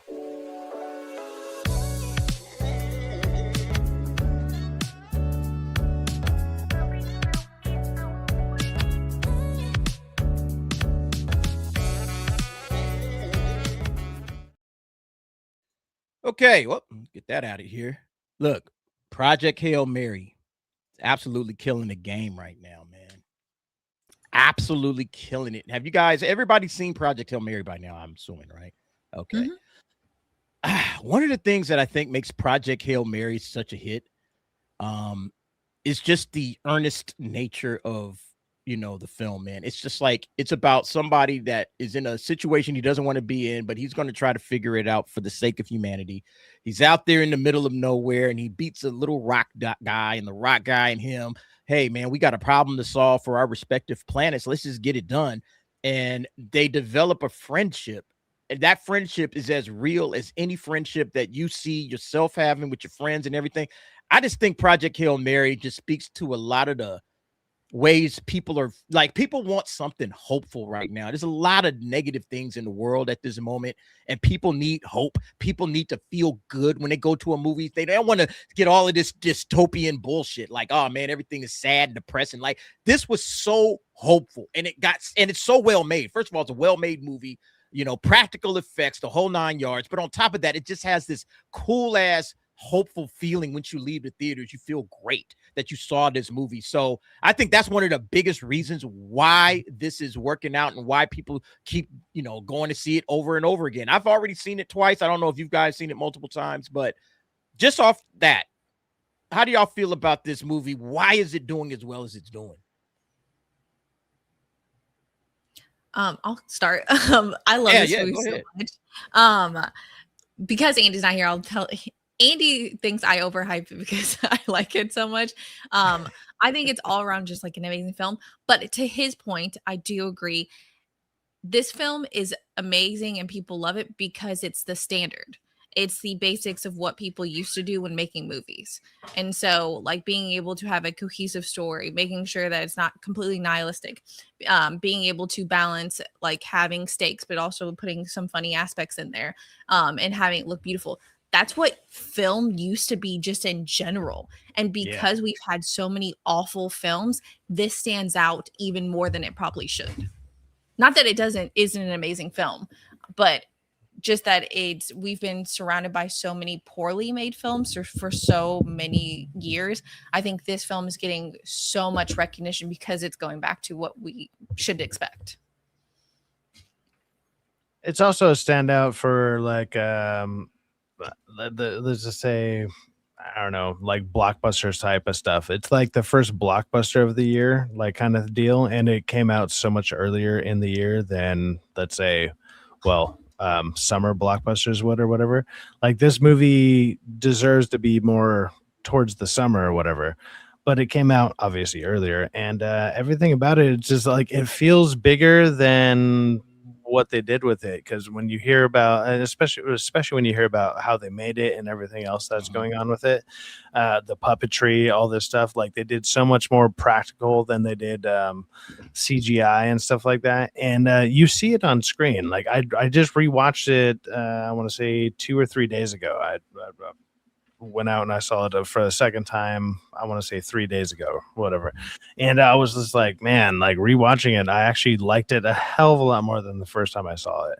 And it was just it's one of those few movies that I could say that I've seen in the last few years that when I rewatched it the second time, I actually enjoyed it more. A lot of times I don't know, the movies, rewatching them, it takes away from it. This movie, I actually enjoyed it more, which was kind of a different experience for me. Because most of the times I'm just like, I find nitpicks here or there. And actually, I just enjoyed it more the second time going to see it. So it's like, it was really, really good. It was really well done. And it's like, the other thing I've noticed, at least for me, I don't know about anybody else, but it's like when the people that are doing the movies seem like they're having a good time while they're doing it, I actually enjoy watching people have a good time while they're doing their job. I don't know. I don't know if that resonates or whatever, but it's like sometimes that resonates through the screen. And this is one of those few movies that I feel it does that. So I enjoyed this movie a lot. And I think people are resonating with that idea. And then, yeah. I mean, I personally haven't seen this movie a second time. It's not something I want to see a second time. I'm not saying it's a bad movie, but I had my fill of it already. I mean, to me, as far as like a casual fan, what really boosted this movie more than anything was that word of mouth. Like a lot of people around my way literally went to go see this movie. So for it to hit like the Bronx, Brooklyn, places like that where people are interested to go see it, that shows a lot, because that means that it's hitting different genres, different aspects in regards to thoughts and views. So it's something that is, well received. I applaud it. I don't have no issues in regards to it. I mean, everybody has their different views in regards to the movie. I'm not saying it was bad, but it's not something I will rewatch again. But I mean, I love the fact that it is helping Hollywood I'm hoping to help Hollywood to be able to understand that love what you're doing, have some compassion and have some thought in regards to what you're doing now, because it affects the fans. It's showing when you show love to your project, the fans are going to receive it and be able to put that love back into it as well. So they need to be able to just get back to that type of mentality, because you thinking of everything as a dollar sign is not going to be able to produce what you need. You have to show some love and some thought into what you're going to put in that project. I had one last comment I wanted to say about this movie, which is this is one of those few movies that usually I've already read the book before I actually saw the movie. This is one of those few movies that I saw before reading the book, and it makes me actually want to read the book. And I keep wanting to push that idea of wanting to read the books once you see these things. Say like, Night of the Seven Kingdoms. There's a bunch of There's 3 novellas out for that. And it's like, so if you like that TV show, go and read those books. So pushing the idea of reading the books on top of that, I actually like that idea a lot. And I think this is a great movie for that. If you like this movie, you'll probably like the book that much more. Go check that shit out, man. Like read. Read people. Go read. Young kids. Reading right? is fundamental. Back into the original. Yeah, like we want like One Piece did that. One Piece made a lot of people fans of the anime and the manga, the live action One Piece that is. Because it's like, oh man, I really want to go and check this out, because it's good. And it's like, I want to go and look at the source material now to see if the source material is any good. But one of the things that everybody's kind of hoping, like you guys have already said, is that maybe this will reignite Hollywood to figure some things out when it comes to the movies. And of course, Ryan Gosling, he made that point while he was in the theater, right? And you guys, I know you guys have already heard this particular quote. I'm gonna go ahead and play it because I have something to add to that. Give it a shot. 6 years later, we did it. Here we are. We're all back in theaters. It's not your job to keep them open. It's our job to make things that make it worth you coming out. So you're about to go to another galaxy, make an alien best friend, and save the stars. This movie's for you. I love that statement. Everybody has heard it by now, of course, a million times, and he's 100% correct. It ain't the fans that you got to worry about when it comes to Hollywood, and he seems to get it. It's not our responsibility just to go keep theaters open. Okay, I guess this is what, charity now? I'm just going to show up and give them my money just so they can stay open. No, there has to be a reason to go out and watch these movies, and he made a movie that a lot of people obviously have gone out and watched several times. I wanted to add to that not only is it not it's not only his job or Ryan Gosling and the studios and everything job, it's also, in my opinion, the movie theaters jobs, because the ticket prices are out of this. They are out of control at this point, man. I just went to see Exit 8 right before the show. I just went out to check out Exit 8, and I got my tickets. I got a popcorn. Oh no, wait, no. I got nachos. I always get the little the movie nachos and a drink. All right, this drink right here that I've been still drinking on. All right, nachos and a drink. Why is this shit costing me $20? Why is this costing me $20? Angel, you muted, bro. It's retarded. It's stupid. The prices are out of control. It's like I should be able to go to a movie and get a popcorn and a drink for 10, and maybe it's like, let's say I didn't have A-list. I should be able to pay a $10 for a ticket and $10 for popcorn and a drink. $20, there it is. I feel like that should be the whole thing. Why am I spending this much money? It's not worth it. The theaters got to step up and do something, because it's getting to the point where this thing feels like it's for the rich. I'm serious, man. It feels like it's for the wealthy. Like, movies are pricey. They're pricing themselves out of like your typical movie goer or whatever. It's like they're pricing themselves out. It's like, it's sure people like us or whatever, like we got the movie pass type thing where it's like, we pay, I think what is it now? Like $27 a month. It's so like for 2 movies, for 4 movies, 2 movies, but like a lot of people ain't gonna buy it's that. 4 movies That's a week. Well, exactly. And you're also not going to go see 4 movies a week. They know that. We know that. We're not even doing that. But it's like for us, 2 movies a month, and each movie is $24 or whatever for one of these premium awesome seats or whatever, but whatever you're doing. Like, okay, now that makes it worth it for people like us that want to go see it all the time. But you're pricing out your regular person, and that's just your ticket. Like you were just saying, like, hey, if you're grabbing popcorn, you're grabbing a drink, you're grabbing any of this stuff. I mean, a lot of these places have bars now. Even their bars are like overly priced, to where it's like $15 for a beer, and you're like, what? Yeah. It's crazy. And then you got to tip them.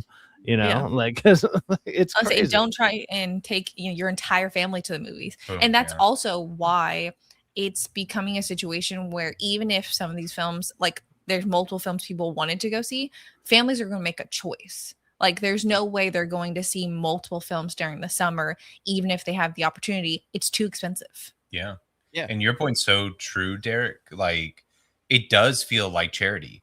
And it shouldn't, like the whole movie theater thing shouldn't be like trying to fleece 100 people to make up your revenue. It should be like everybody should be going to the theaters, but you can't do that when it's this expensive.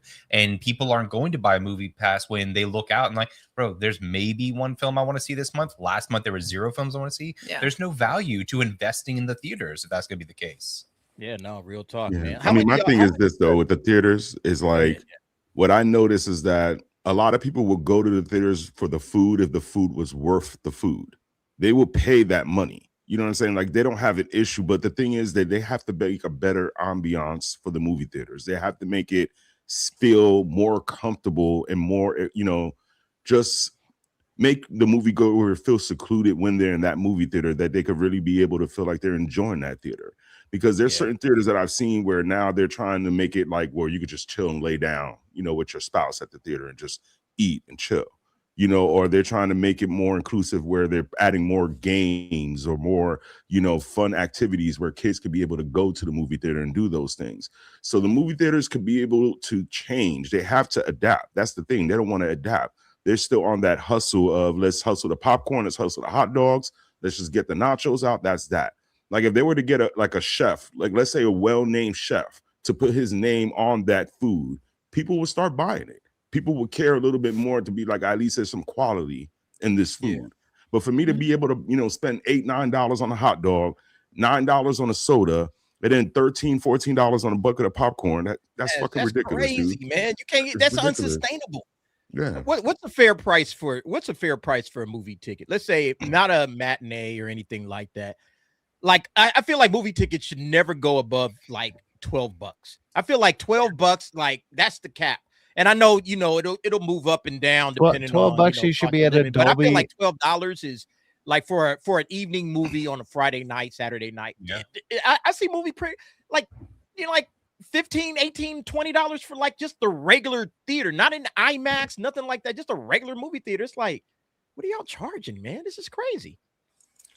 Yeah. I don't know, man. That's just how I look at it, man. I say about I think 15. 12 is it should never be above 12. If you're paying $15 for a movie theater or above, like it should also come with popcorn. Because give me a break, popcorn is cheap as shit, man. Like, and so you should get a free large popcorn with your movie ticket, mandatory, no matter what your ticket price is for the most part. Like anything above $12, boom, here's your free popcorn. That alone, because people associate having popcorn while watching a movie, like they just associate that in general. Like just boom, here's your free popcorn. You know how many people would probably be like, oh, cool, like, oh, I'm gonna save myself $10, and you know what's gonna cost them? It's gonna cost them like 10 cents, like because that's how cheap popcorn is for them. Yeah. It's crazy that AMC though, like I mean, it's smart, but it's crazy that AMC is literally charging $29 for the year for unlimited popcorn. Like if you want popcorn, you just pay $30 and you'll get as much popcorn as you want at the movie theater. So I mean, it sounds crazy, but it is a good idea depending on how often you're going. And then let's say if you have kids, that pays for your whole year with your kids to be able to buy as much popcorn as you want. I mean, this is why I love New York, to be real with you. I could go into any movie theater and take Five Guys burger in there and I'm chilling. I don't have to buy popcorn. I don't have to worry about buying any of that shit. I could just go in with food. They ain't gonna say nothing to me. They ain't checking my book bag. They don't care. You know what I'm saying? So, I mean, that's another option I think movie theaters should think about a little bit. Just bringing in a whole bucket of KFC, Angel. Hey, I mean, shit, you got people in there cleaning already. I'm bringing you got people in there doing it, so I'm feeding. Hey, man, y'all want some KFC back there? Y'all good? Just handing that shit out. Make it a community. At our theater, they have like a bucket that it's a solid bucket that you can buy that you can just bring back the entire year, and you just pay $5 for the popcorn. Which we do because we go, like, I want popcorn if we go to the movie theater every time. Yeah. Well, look, speaking of summer movies, it's a lot of movies that's going to be out this summer. This little list popped up. I don't know if you guys caught this, but speaking of people that got to be out for the summer, sorry about I got to that. bounce. Yeah, Syphax. Thanks for hanging out with us yes, tonight, sir. man. No, shout out anything you man. got coming up, man. And the things that are coming up right now is I just looked into buying a new computer. It's going to be I think it's about 3 weeks until I get a new computer, and then after that I might be able to start actually doing like other content other than my random live streams on Saturdays. So I'll be able to start doing a little bit more of that, other than also being on awesome streams like this with DA and other streams that I join as well. But obviously DAs on Sundays until then, and then once I get my computer set up and everything, hopefully everything I'll start doing more content and whatever. Nice. But go ahead and check out at Syphax. More will come. I swear. But all right, mods, put this information down there in the chat. Everybody go and sub up to Syphax. Thanks, bro. I appreciate you as always. We will see you. It's good seeing you guys. All right. Peace. All right. So I was just about to bring this up. The summer movies that are going to be dropping. Fandango came up with their top 10 most anticipated summer movies of this year. And there's one notable omission. Did you guys figure that out? Which one was missing? Which of these, who's not on this list? Anyone? Avengers Doomsday. Well, no, that's not a summer movie. No, summer. No, I'm sorry. Yeah, Mandalorian. I'm tripping. Yeah, Mandalorian. Mandalorian and Grogu. You're telling me a Star Wars movie is not one of the top 10 anticipated summer movies? A Star Wars movie is not on this list? That's how far Star Wars has fallen, y'all. That nobody's checking for it. People are rather go and see the Insidious sequel, all right, than Star Wars. I mean, they voted on this, all right? They got 6,000 ticket buyers that bought through Fandango, one of the top sites on the planet, if not the top site on the planet. So this isn't some small, like, out of the way poll that Fandango. All right. If I was ever to figure out, hey, what movies are people checking for, I would probably ask Fandango for that information.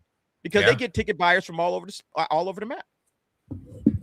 And I think this almost tells you what they're going to make as well, because that Insidious movie is going to make what, 200-300 million if it's lucky. So Maybe, that yeah. Mandalorian Grogu film could be a train wreck. Man, I don't know anybody that's talking about the movie. I don't know anybody that's interested in it. The only place I talk about the Mandalorian and Grogu is on my channel or on channels. I don't talk about it in the wild. All right, when I'm just talking to random friends and people out there that I run into throughout my day, I hear a lot of people talking about Spider-Man. A lot of folks are talking about that Masters of the Universe. I was surprised that's not on here. A lot of folks are looking forward to that. Mortal Kombat 2 has got scary movies getting a lot of love. I'm hearing all of that. I don't hear a lot about Mando, Star Wars, nothing. I think more people are interested in the Starfighter movie that's coming out next year. All right.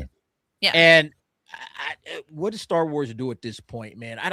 This is where Star Wars, we all knew they were going to end up in this spot based on how they were treating the franchise. We all knew eventually we was going to get to this point where this franchise is just completely dead. I don't know if there's anything you can do. Can you course correct your way out of this? No. You're too far gone. This is just sad, Like, man. This is Even if absolutely Starfighter ends up doing well, I don't think it is any reflection on the entire franchise. Because they didn't just lose interest, they actively told the biggest, dude, when Star Wars, until Marvel, Star Wars was the biggest franchise in movie history, and they actively told the people that have been showing up for those films for 40 years, we don't want your business anymore. Yeah. It's crazy because next year is the 50th anniversary of Star Wars. All right, the big 5-0. And you would think, okay, coming into that year, we're gonna have a Star Wars. I think the Star Wars celebration is next year. You're gonna have the Starfighter movie on the 50th, so there will be some Star Wars stuff buzzing next year. But the year before, it's not even on the radar. Like, Star Wars is so far gone that nobody cares about it. Has anybody watched Maul Shadow Lord? I saw the first episode. Yeah. How is it? Is it any good? I mean, it's decent. It's not bad. I mean, I like the animation. You know what I mean? The storyline is, at least it keeps you attentive to it. It's not something that you're going to lose interest too much in it. So it's starting off decent to me. I don't know how you feel about it, but I was going to ask you about it. Yeah, it was okay. Yeah. It wasn't like anything I would just be like, oh man, I can't wait till the next episode. I haven't seen it. Okay. Yeah. They're saying it's going to track for $71 million. This is Box Office Theory, who's wrong a lot. But all the time, Andy has a personal grudge against him. Andy don't even want to look at this dude. Bro, he's wrong so much. He was saying Superman was going to open to 180 million. I remember. Bro, this guy's a clown. Yeah. Just wants those He's clicks. never right. But I mean, even he's lowballing. This is less than Solo. This is less than what Solo did in its opening weekend. And we all know the story of Solo and what happened to that. So if this thing can't even get to 71 million, let's say he overshot it, which he might have. Man, I mean, you're talking about one of the GOAT franchises ever. Can't even get itself to $75 million on its opening weekend. Star Wars can't even get that. Bruh, that's bad, man. That's all the way bad. But do you think Starfighters is going to help the franchise come back? Because I mean, what's that old saying in Hollywood? Nobody remembers your past once you make a hit. Once you get something that's going to crack off, people are going to kind of, forget and pay attention to what's going on at that moment. So, I mean, they can catapult from it if they're smart. It just depends on them sticking to original stories, something that people is going to be attentive to, and market the merchandise smartly. Stop doing it stupid to where you're just throwing out useless merchandise for people that they don't need it. Put out good merchandise that people want to collect, that people want to talk about. Grogu was the worst, mascot for that, Mandalorian franchise after the second season. It just got boring. It got retarded now. Now they have him everywhere like a puppet, looking like he's talking, doing interviews. You weren't even talking throughout those whole seasons. Now all of a sudden you got things to say. Well, like I always said, man, he's literally just like a stuffed animal That Mando just drags around with him everywhere. It's like he doesn't have a character. He does cute little things for the audience to love, but it's like, okay, that bit is old. Is he going to do anything else? And even in the trailer, let me force pull snacks. I want to get some cookies. Like, that's his character. That's what he does. Little cute shit. But nobody cares about cute shit. This character is boring, man. He's just Baby Yoda. They call him Grogu. He's just a baby version of Yoda. It's like Baby Groot. Remember Baby Groot? That's all he is. It's the same shit, But yeah, I laugh at is the idea that this movie can't even crack the top 10 is just hilarious, man. But yeah, let's talk about something that did crack the top 10 and keeps on pushing. Super Mario Galaxy.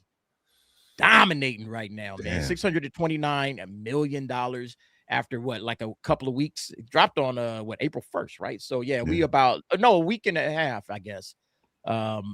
It's dominating like we all knew it would. It's going to hit $1 billion easy. I don't think there's any question at all about that. A lot of people are still saying it's not that good. It's not a good movie. It's kind of a lesser version of the last film. There's too much cameo, too much nostalgia, member berries. It's really not a good story. I said this then, and I'm gonna say it still. It's a movie that if you are a Mario fan, you're probably gonna appreciate what it's doing.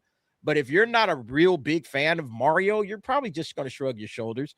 And it's fun for kids. But I mean, from a story standpoint, it's a pretty straightforward story. Somebody's been kidnapped. They need to be rescued. Here's the adventure along the way to getting rescued. There's really not a story per se, other than what you've already seen in a million video games. Like every Mario video game is literally this story. So yeah, it's literally following a video game. It's like you're playing the video game while watching the movie. Yes. Yeah, you're watching of somebody. It's like sitting over somebody's shoulder watching them play a game. Yes. That's literally what they did. Yeah. Did you guys like it? Did you guys enjoy it? I did. It was fun. Yeah, for what it is. But that's the thing. I think the whole discourse around this movie is so crazy because it's turned into a whole thing. But no, I just think people have lost some type of perspective and nuance of recognizing, okay, well, what are we grading? It's a Super Mario movie. Now, I can understand some people getting upset because they expected the story to be deeper and that they expected more effort put into it, because I do think the first one is better. But I also don't think it's why children's films are awful. I don't think it's a foundation for why the storytelling is going to shit in Hollywood. I think people are applying too much to this film rather than just acknowledging that it's a marketing film for Nintendo and the next product that they plan on building. This is a kid's film. Like, I don't understand why any adult is upset in regards to the storyline or anything like that. Ask a kid how many times they went to go see this. I guarantee you they've seen it at least more than twice so far right now. So this is a kid's movie. Any adult pissed or just really acting like this is supposed to be sophisticated and well thought out? No, not even a Mario game is that sophisticated. So it doesn't make any sense for them to be upset the way that they are and judging this film the way that they are. So the math is mathing. They can't say nothing right now. So hate all you want. I think there's a lot of, like Katie said, like the discourse around this children's movie is just really funny. Again, if you don't like the movie and you have criticisms, that's fine. I'm just saying it's a kids movie and it's really kind of a simple story, like pretty much every Mario video game. Are there some deeper storylines that you could plug into this? Sure, of course, but the movie's getting the job done. It clearly is just made for kids to and parents to just have fun. There's nothing objectionably weird in it. They're not trying to push, some message down your throat. Like, this is, to me, honestly, is a breath of fresh air for Hollywood right now, man. Yeah. All right. This is a breath of fresh air. Like, thank God they're not trying to like groom your kids, into doing something crazy. Exactly. Yes. I'm fine with this. Yeah.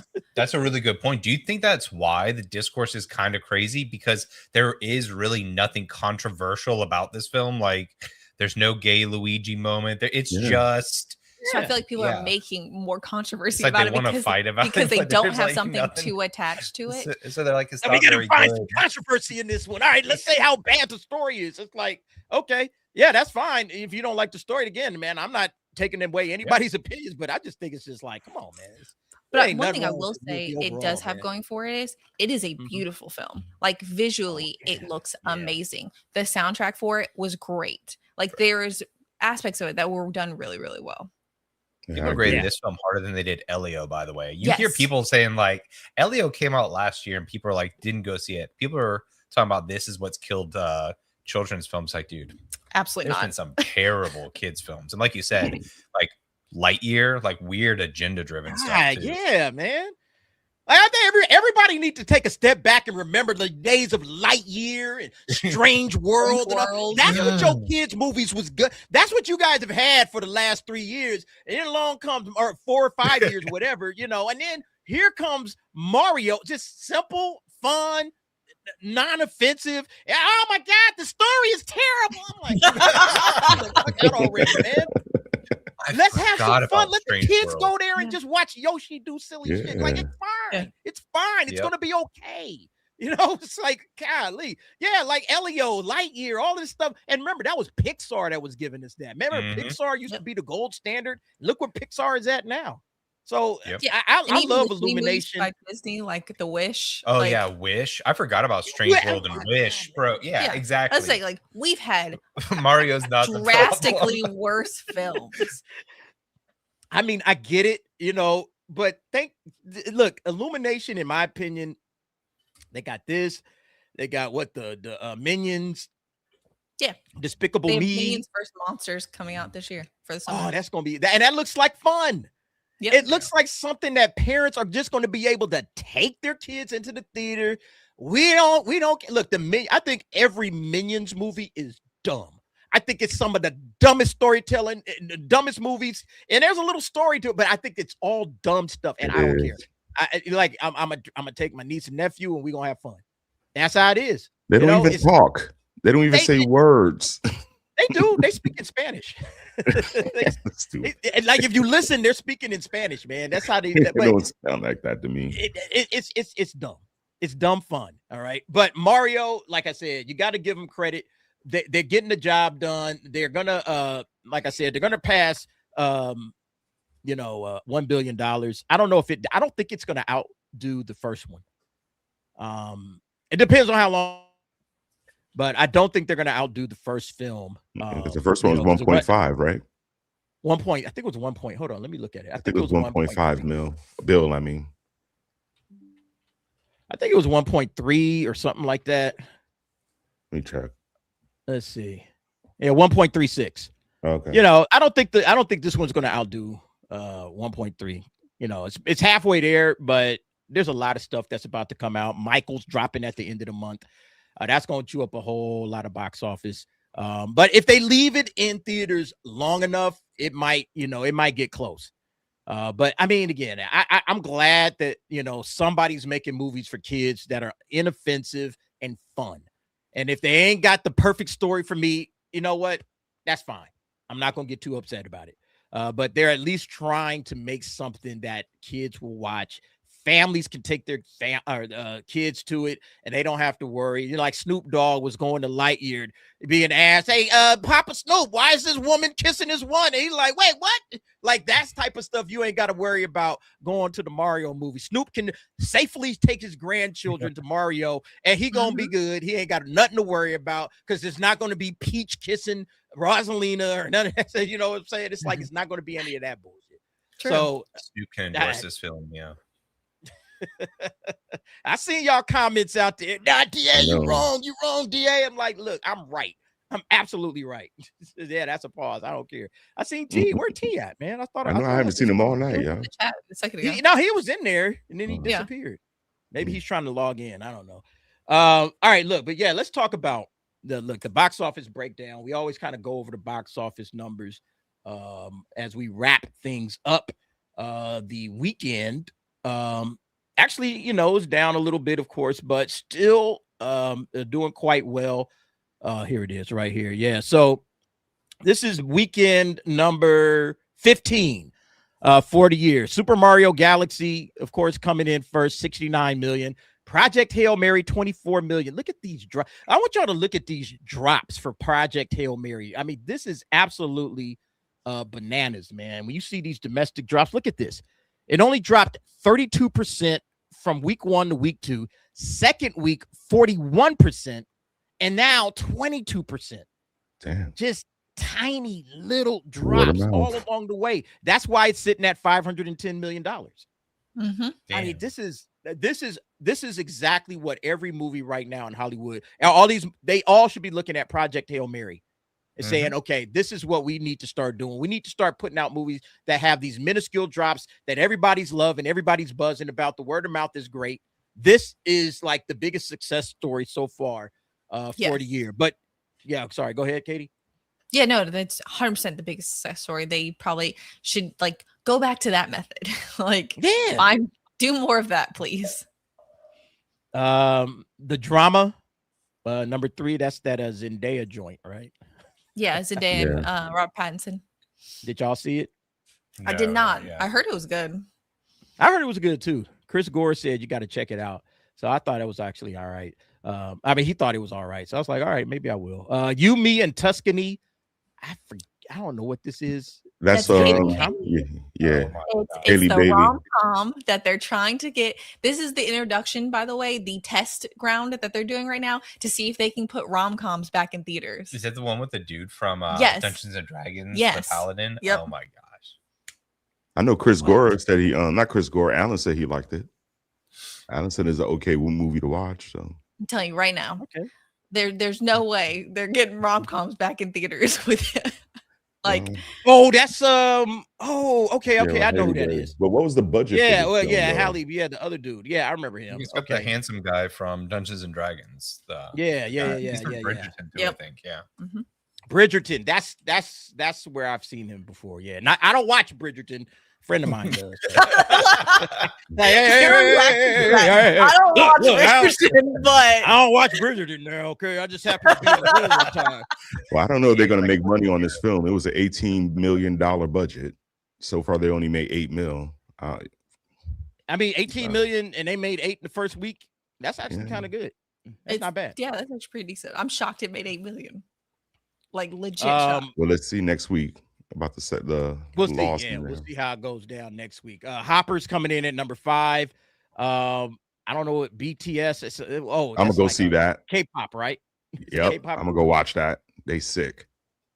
Okay. Has Hopper's made I'm serious, dude. Like, they have a Netflix special, and I watched it. They have a new album coming out, and they're doing a little bit English. I'm not saying that the album is like hip hopish or whatever, but if you were in a club or if you were somewhere and you would hear this, you would literally hear this songs and you would be like, okay, this is cool. Like, you're not going to be able to play it every day in your car, but if you were somewhere partying, you would be like, okay, I could rock to this. Yeah. So that's the type of group that they are. But their Netflix special, dude, they were doing it outside. They had like maybe 10 blocks filled. You know what I'm saying? Of fans. Like, they were just out there waiting to watch this band. Like, they're ridiculous. So, okay. Hey, I mean, I like good music. I'm always gonna shout out good music. So I know who BTS is, Tony. It's not something that I'm gonna go to the movies to watch, but I've heard of BTS. I knew it was a K-pop. I said it immediately. I knew it was a K-pop band. Okay, so they came in at number 6. Faces of Death. I had zero interest in that. It's like, have you seen the original Faces of Death, Angel? No, I never seen it. It's it's almost like a snuff film of people dying, in horrific ways. It came out back in like the 70s. Gotcha. With people basically, it was like, basically people getting killed, and they would have like footage of the death, This is not that. It's an actual movie. And when I heard the premise, I was like, I'm out. No thanks. It sounds really retarded. Not doing that well in the box office. So good. Exit 8. I did see that today. Like I said, it's based on a video game. I thought the movie had a really good, interesting, it's like a guy trapped in a train station in Japan, and he's trying to find his way out, and he's weaving through this train station. And every time he goes to a certain point, if he notices differences in the hallway, he's supposed to turn back and go in the other direction. Pretty much what you would expect like a video game to play out as. I thought it would be scary. It's not scary. It's a psychological horror, and it's really not even horror. It's just kind of like something that's messing with your mind. There's like one little horror scene in the middle of it, but It was okay. But yeah, that didn't do that much. But it wasn't in a lot of theaters either. So you can see only 495 495 theaters nationwide. So whatever.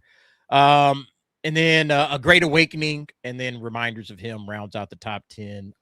So yeah, not much in the theaters this week, but again, Project Hail Mary still hanging in there. Mario, I think both of those movies so far are keeping the box office afloat. If it wasn't for those guys, shit would be really, really bad right now. Yeah. Yeah.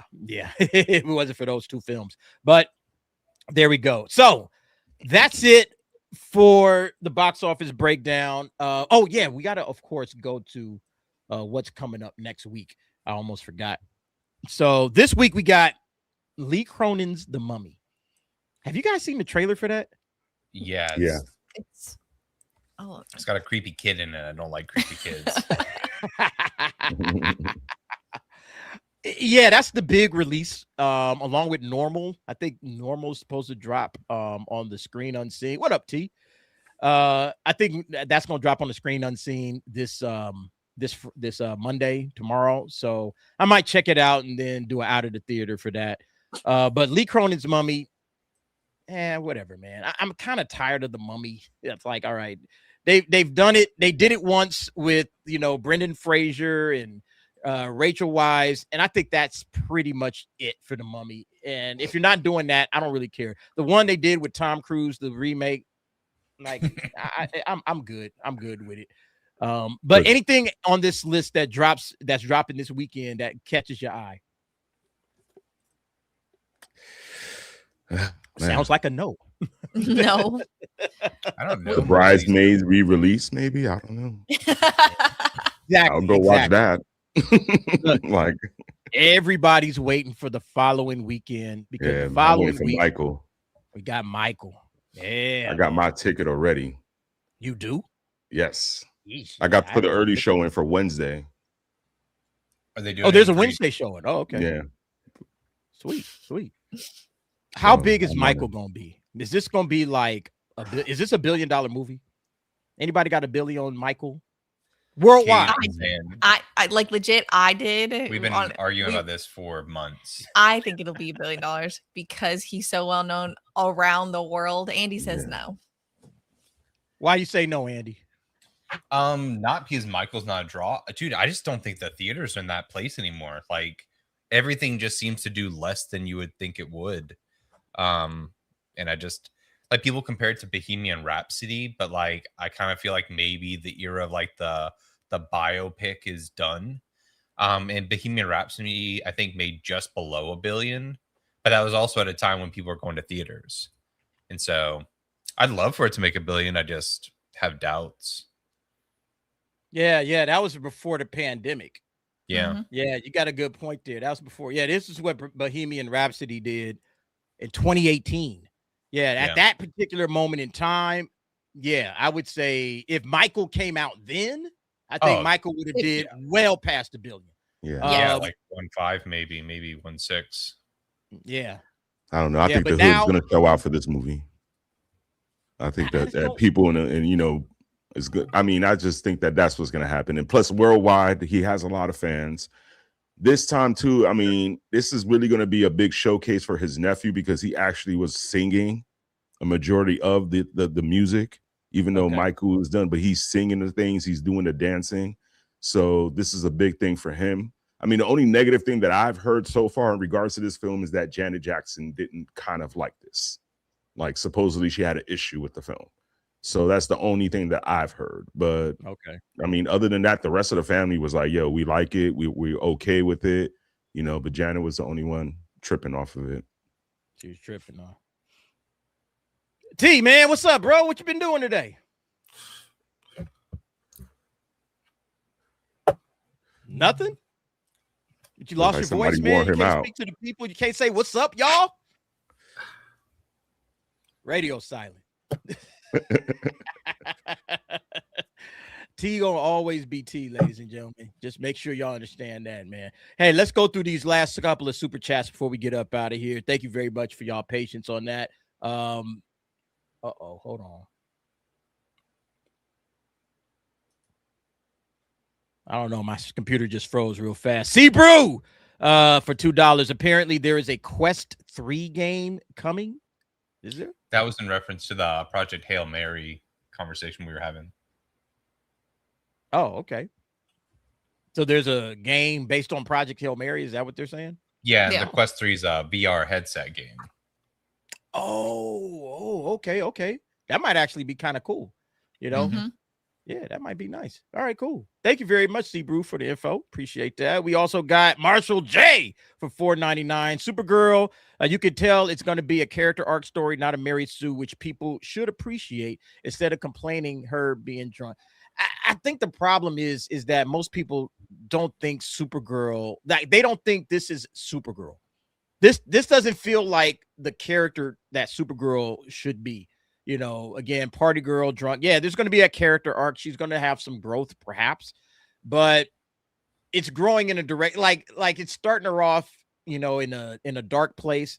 And like I just got through saying with Project Hail Mary, people are kind of tired of dystopian, angsty, dark characters that are depressed all the time. They're kind of tired of that. We saw that with Yelena, okay, in Thunderbolts, and that's one of the reasons I didn't like the Thunderbolts. It's like, okay, this feels like a whatchamacallit, like a session on somebody's couch where she's sitting there trying to like figure out and work out her problem. It seems like Supergirl is going to be doing that exact same thing.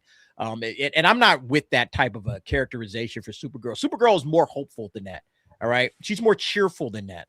And instead they're going in this direction. And it seems like I don't know. What do y'all feel on Supergirl? How is this thing going to hit with audiences? Because I don't think it's going to work. I don't think it's going to work at all. Most of the reception has been poor.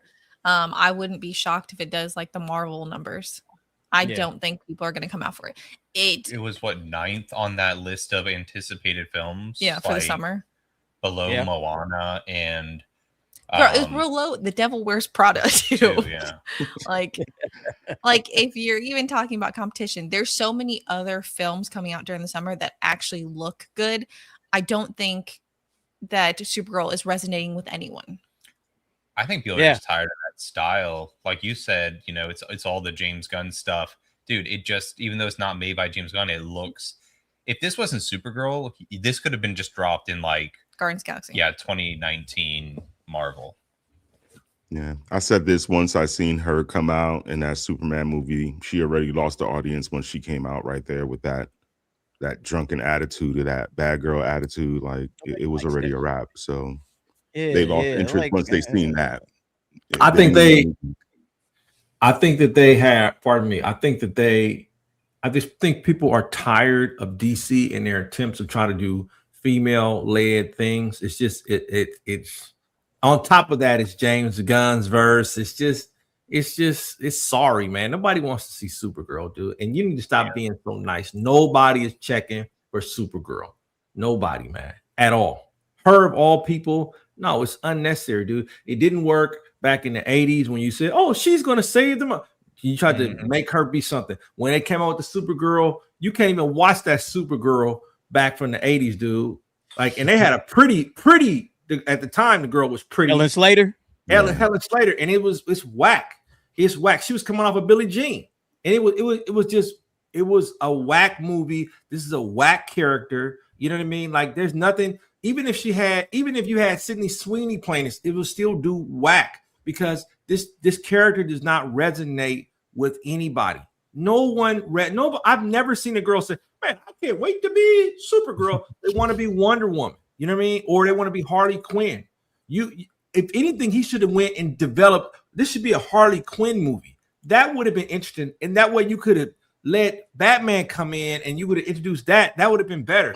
This is not cool. Nobody wants to see this half boy, half man play fucking Supergirl. I don't want to see fucking. I just got through seeing this guy play fucking what's the character's fucking name? Adam. What the fuck is his name? Adam Warlock. That was Adam. You ever see fucking Adam Warlock play Supergirl now? Shit, we get it. Here's the DC Marvel crossover. We have it. Shit, fuck. All you gotta do is spray paint her gold. I'm sorry, I don't like her. You don't like Will Poulter, man. You don't think Will Poulter's a good actor? Man, he was great. He was great in Guardians of the Galaxy 3. Now we're getting Guardians of the Galaxy 4. I mean, and he's cross-dressing. You want that? Fucking, come on, man. So funny. They should have called this the last drag. You know what I'm saying? The last drag. That'd have been cool. This nobody wants to fucking see it. You want to see this shit? And a fucking cape and shit, and she's and then she's fucking McConaughey too. This is fucking what is this? This is fucking Interstellar meets fucking Superman. Just don't insult Interstellar stuff. Wow. Like, I can't.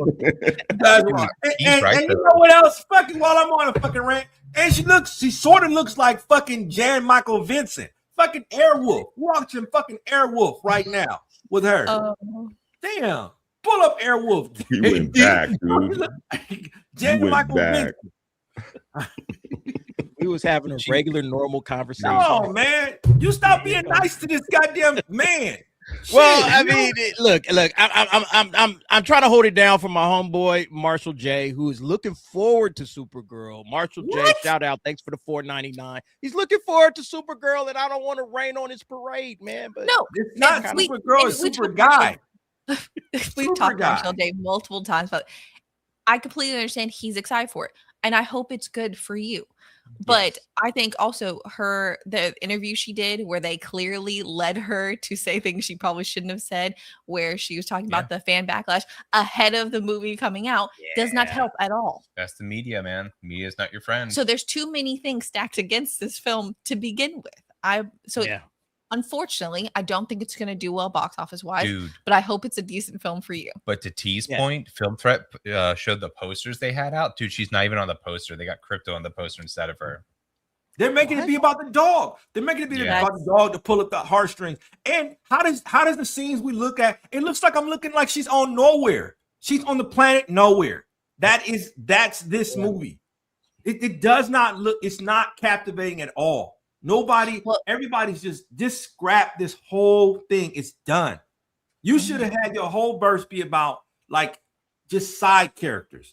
She's never been a side character anybody's interested in. Nobody. They like Power Girl. They don't like her. Like she just is, man. She's not. I'm sorry. I keep saying Poulter is not. Poulter or Jan Michael Vincent is not. Fucking that's not good TV. Yo, this is crazy. You're right, man. I can't do this. Watch out, universe. Crypto has arrived at CinemaCon. Supergirl, and they got a picture. Like, where's Supergirl at? This is the poster. Yeah, it's because it's not about Supergirl. Someone pointed out both his films so far have been about saving Crypto. Yeah, and then people are complaining about the Mario movie being about the same thing over and over. That's terrible, man. They couldn't even get. That's bad, man. That's bad. But look, this is the problem with James Gunn. We've been saying it, man. Wrong man for the job. Absolute wrong man for the job when it comes to Supergirl. Sorry, Marshall J. I hope it works out for you, man. I just got a large amount of doubts that this thing is going to be any good. You know why they don't have her on the poster? Because she looks like Jan Michael Vincent and Will Poulter. They don't have her there because she's not a pretty girl. She's not a pretty. He's not. Excuse me. He's not a pretty girl. Nobody is trying to check for that. Misgendering them, right? Right. I mean, they, them. You should have called this super they, them. What is this? Is not cool, man. I don't want to see this dude. You blew it with Harley Quinn and the Emancipation. So we got to pivot. Remember, it was Birds of Prey. And then all of a sudden they just, Birds of Prey and the Emancipation. They are always trying to pivot, dude. This is another fumble, man. Fumble-rooski. Another fumble-rooski by I've said it to you. I think that as much as I think Millie Alcock can act, I don't think she's the right choice. Pause of a sentence. Yes. All right, man. As much as Millie are you what are you speaking Piglet? What is that? What? I don't think Thomas D for $4.99. I like this second Super Mario movie better than the first one. I thought there was less cringy stuff in it than the first. You know what? I don't even remember the first one, to be honest with you. I do remember liking the first one better than the second one, but I couldn't. The only thing I remember is Bowser singing that Peaches song because all the kids at school was singing Peaches, Peaches, Peaches. Peach, Like, peach, peach. yeah. That's the only thing I remember from that first movie. And then they shrunk them at the end or whatever, and but that's about it, man. I don't recall these movies. All I remember, like I said, is that it was fun. I thought it was fun then. I thought this movie was fun. I think kids like fun. And like I said, there's no message, there's no agenda. It's just fun. So, but if you like the second movie, good. Then you had a good time, and that's awesome. That's awesome. And they're clearly going to make a Star Fox movie. Yeah, I think they're going to make Star Fox. I think there was a good reception for Star Fox. They showed what's her face at the end, Daisy. So I think Daisy's going to enter into the universe at some point in time. She was in the post credits, and so I think they're building out their universe. I think with Legend of Zelda is going to be. Is that next year? Yep. Mm-hmm. So I think Legend of Zelda is going to be a hit. And then I think they're going to make a Super Smash Brothers movie somewhere down the line. They're going to eventually get to that. So, I think everything is going well. I just, don't go woke. I'm just for movies to just be one-offs, man. Just like, oh, that's a one-off movie. Like, I'm glad they're not doing The Last Action Hero 2 or Kindergarten Cop twice or 3 times. Yeah. I just miss when you just had a standalone movie, and if it did well, hey, we might. Oh, wait. But did you hear? What movie they're adding? Do you know what movie they're making a sequel to? Troop Beverly Hills. What? There's a Troop. Why? Why? The first one was with Shelley Long was not that good, dude. Like, seriously? Yeah, and you'll never believe who's gonna be in it. Let me share this real quick. Oh, Cynthia Erivo? Cameron Diaz. She's coming back. I thought she retired. Nope. She's back in the Troop Beverly Hills sequel. These people got to knock this crap out. I would totally. She got to pay her mortgage. That's exactly. Because why would you make a Troop Beverly? Of all the movies out there that you could make, you're doing Troop Beverly Hills too?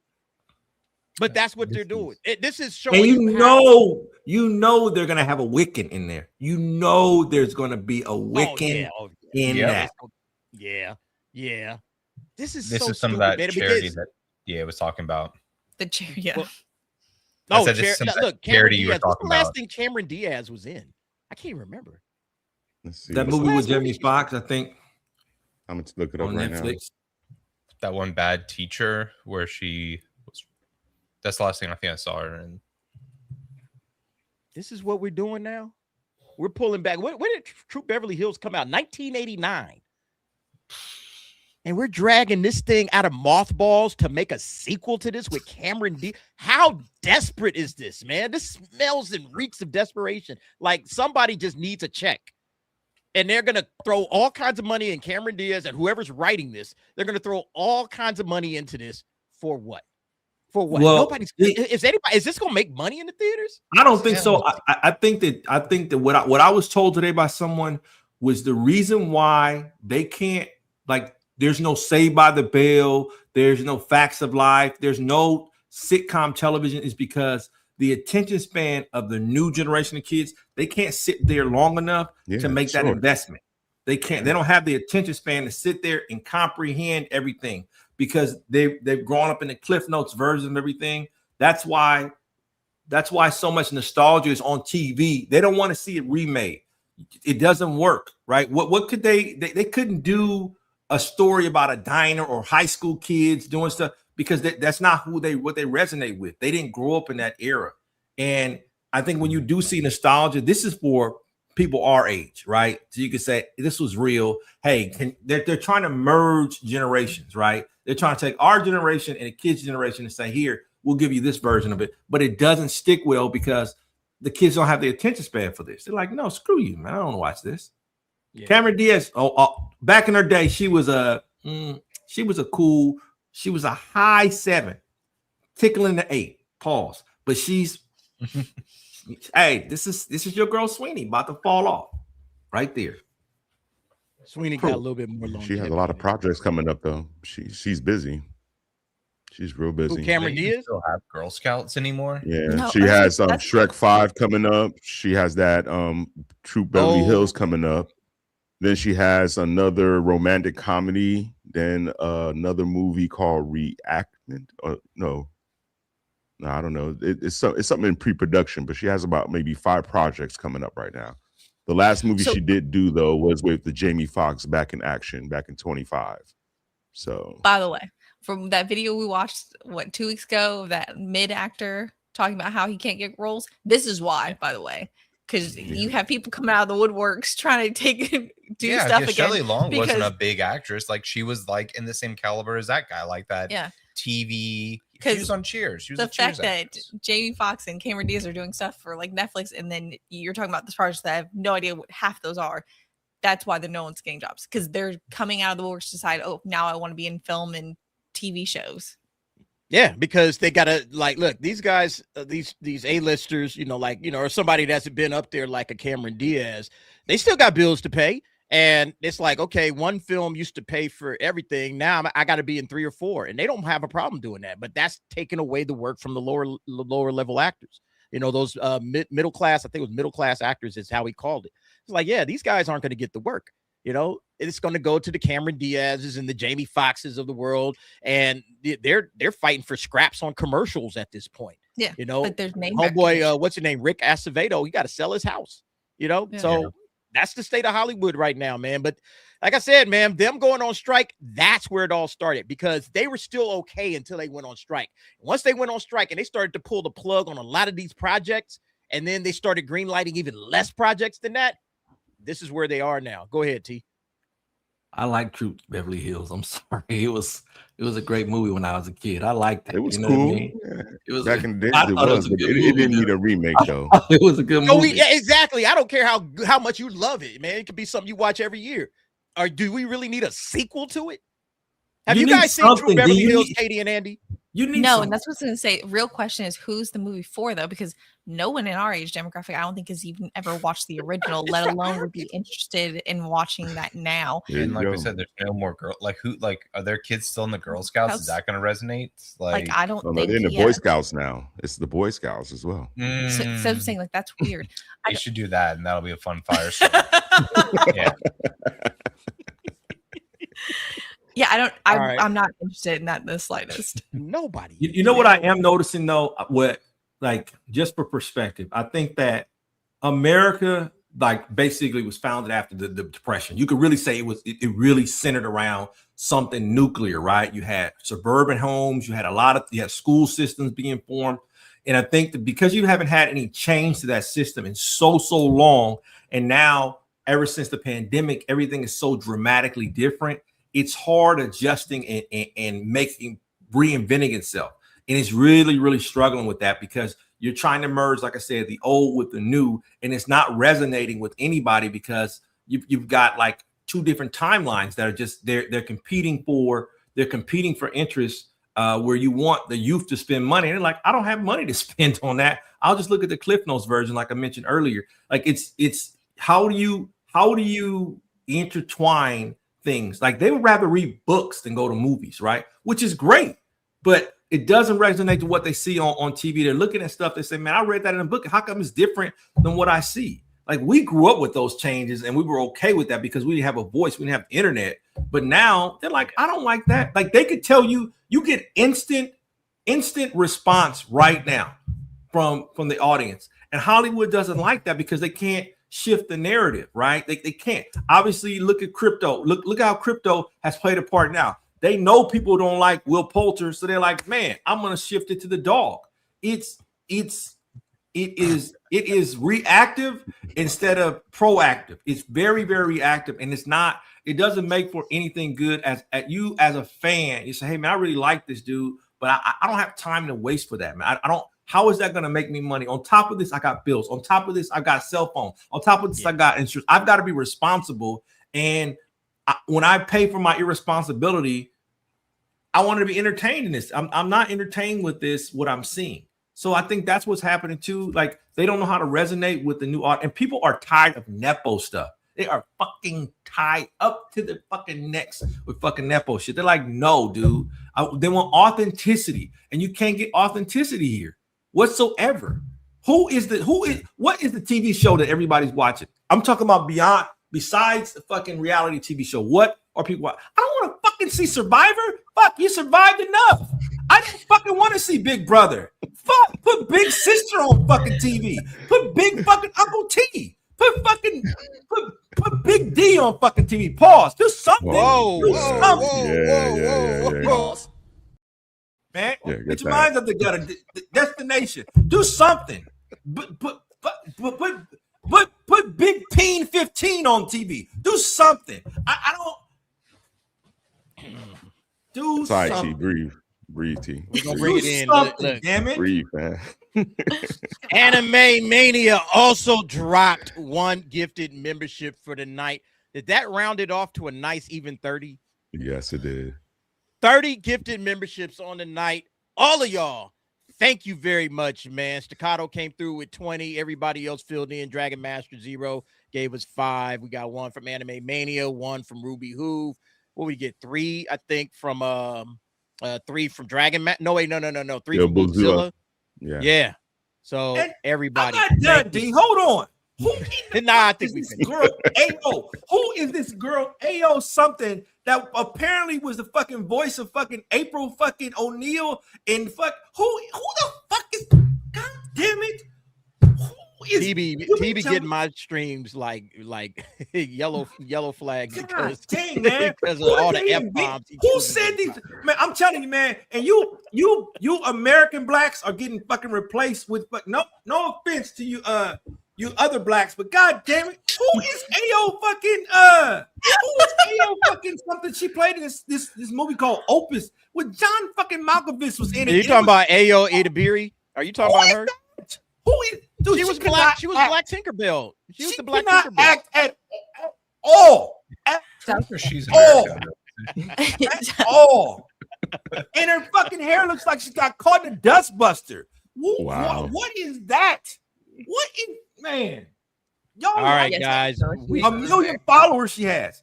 we are What are y'all wrapping this following? one up. She man. looks like he is Dude, they he's cast off her the as reservation. She should have now. played Master Splinter. She's closer to Master Splinter than April O'Neil. Yuck. You start calling these people out. Yuck. Thank you Awful, guys man. for hanging with us this long. I know T is T. Jeez. All right, guys. Everybody, I appreciate y'all. Let's don't go need a around the cold horn shower. and see what everybody up. got coming up. Let's start with Katie and Andy. Hold my dual shocks. They have been doing amazing work. You guys got to get over there and watch their channel. All of their breakdowns are outstanding. I've watched them all. You guys are killing the game right now. What y'all got coming up this week? Thank you. If you guys haven't already, please check out our newest video about the Harry Potter TV show on HBO coming up. We have stream tomorrow for Catch Up Monday. And we're 30 away from 11K. Woo! So, 30 away up, from guys. 11K. Shout out, man. Good work. Everybody get over there and sub up. They are absolutely killing it right now. T, got anything coming up on your channel? Probably not. Oh man, I just dropped the video, man, that ain't nobody looking at, dude. It's super funny. It's called Pause on Black Snake. But y'all not gonna watch it. Hey, the link will be below. The link. My link is kind of below. Like pause, really. I mean, look. God, Where the it literally is, but yeah. all right, look, I'm putting the hyperlink. All right. Oh, wait, somebody already did. I think Dragon Master already did that. No, he Okay. didn't. He just here. That's the hyperlink to the video itself. I just dropped it in the chat so you guys could go and check it out. Katie is just like beside, like, what is we doing? T is on one today. Yeah. He on I one, just bro. woke up, y'all. Yeah, be really on one. All right, Angel, what you got coming up, bro? Check out a couple of shorts I'm gonna be dropping this week as well. I'm gonna be more frequently doing that. Check out the shorts I dropped just today. I went to the Red Bull Dance Your Style competition in New York City. So check out the talent that's on there. We have some amazing talent on there that was, showcasing their dancing skills. So please, like it, share it. And I'll be on with DA on Wednesday in regards to the anime nights. We'll be doing that.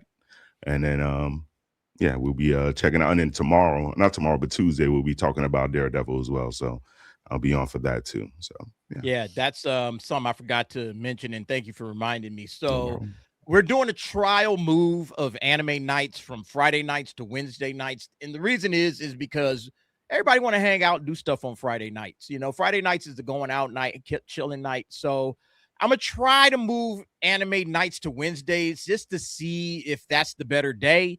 If it doesn't work, we'll move it back to Fridays, but we're going to try that at least for right now.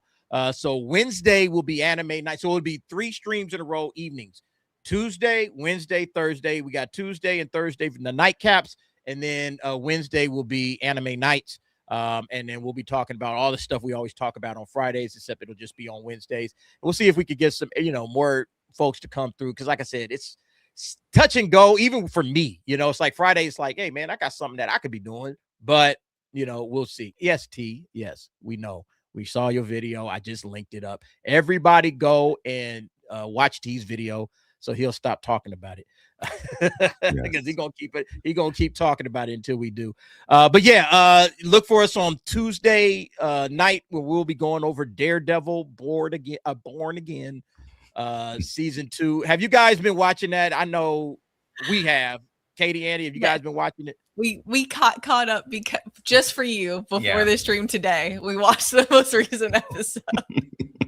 How y'all liking it, man, or not liking it? I will say the 4th episode was way better than anything I'd watched from all of season 1 and season 2. Not hard to do. Yeah. So not a big hill to climb. Yeah, the most recent episode just wasn't awful. It was actually there's parts I was actually super entertained. Yeah. There's some entertainment. Didn't they say that though? Didn't they say that's why they released 2 and 3? Because after 3, it gets better, like throughout the rest of the series. Yeah, I hope so, man. I hope so. If it does, then it might actually turn around. When Chick got glass, I was like, damn, good. I was like, do something. Yeah. We shall see. All right, everybody, have a good night. Right. Thank you very much for hanging out with us on the DA's office, episode 108. We will see you guys back on Tuesday night. Daily videos. You guys know what we do. Daily videos every day. So look for those videos, like, subscribe, share, all of that good stuff. And we will see y'all on the next one. Everybody have a great week. And where's my ending? There it is. Peace out. Peace.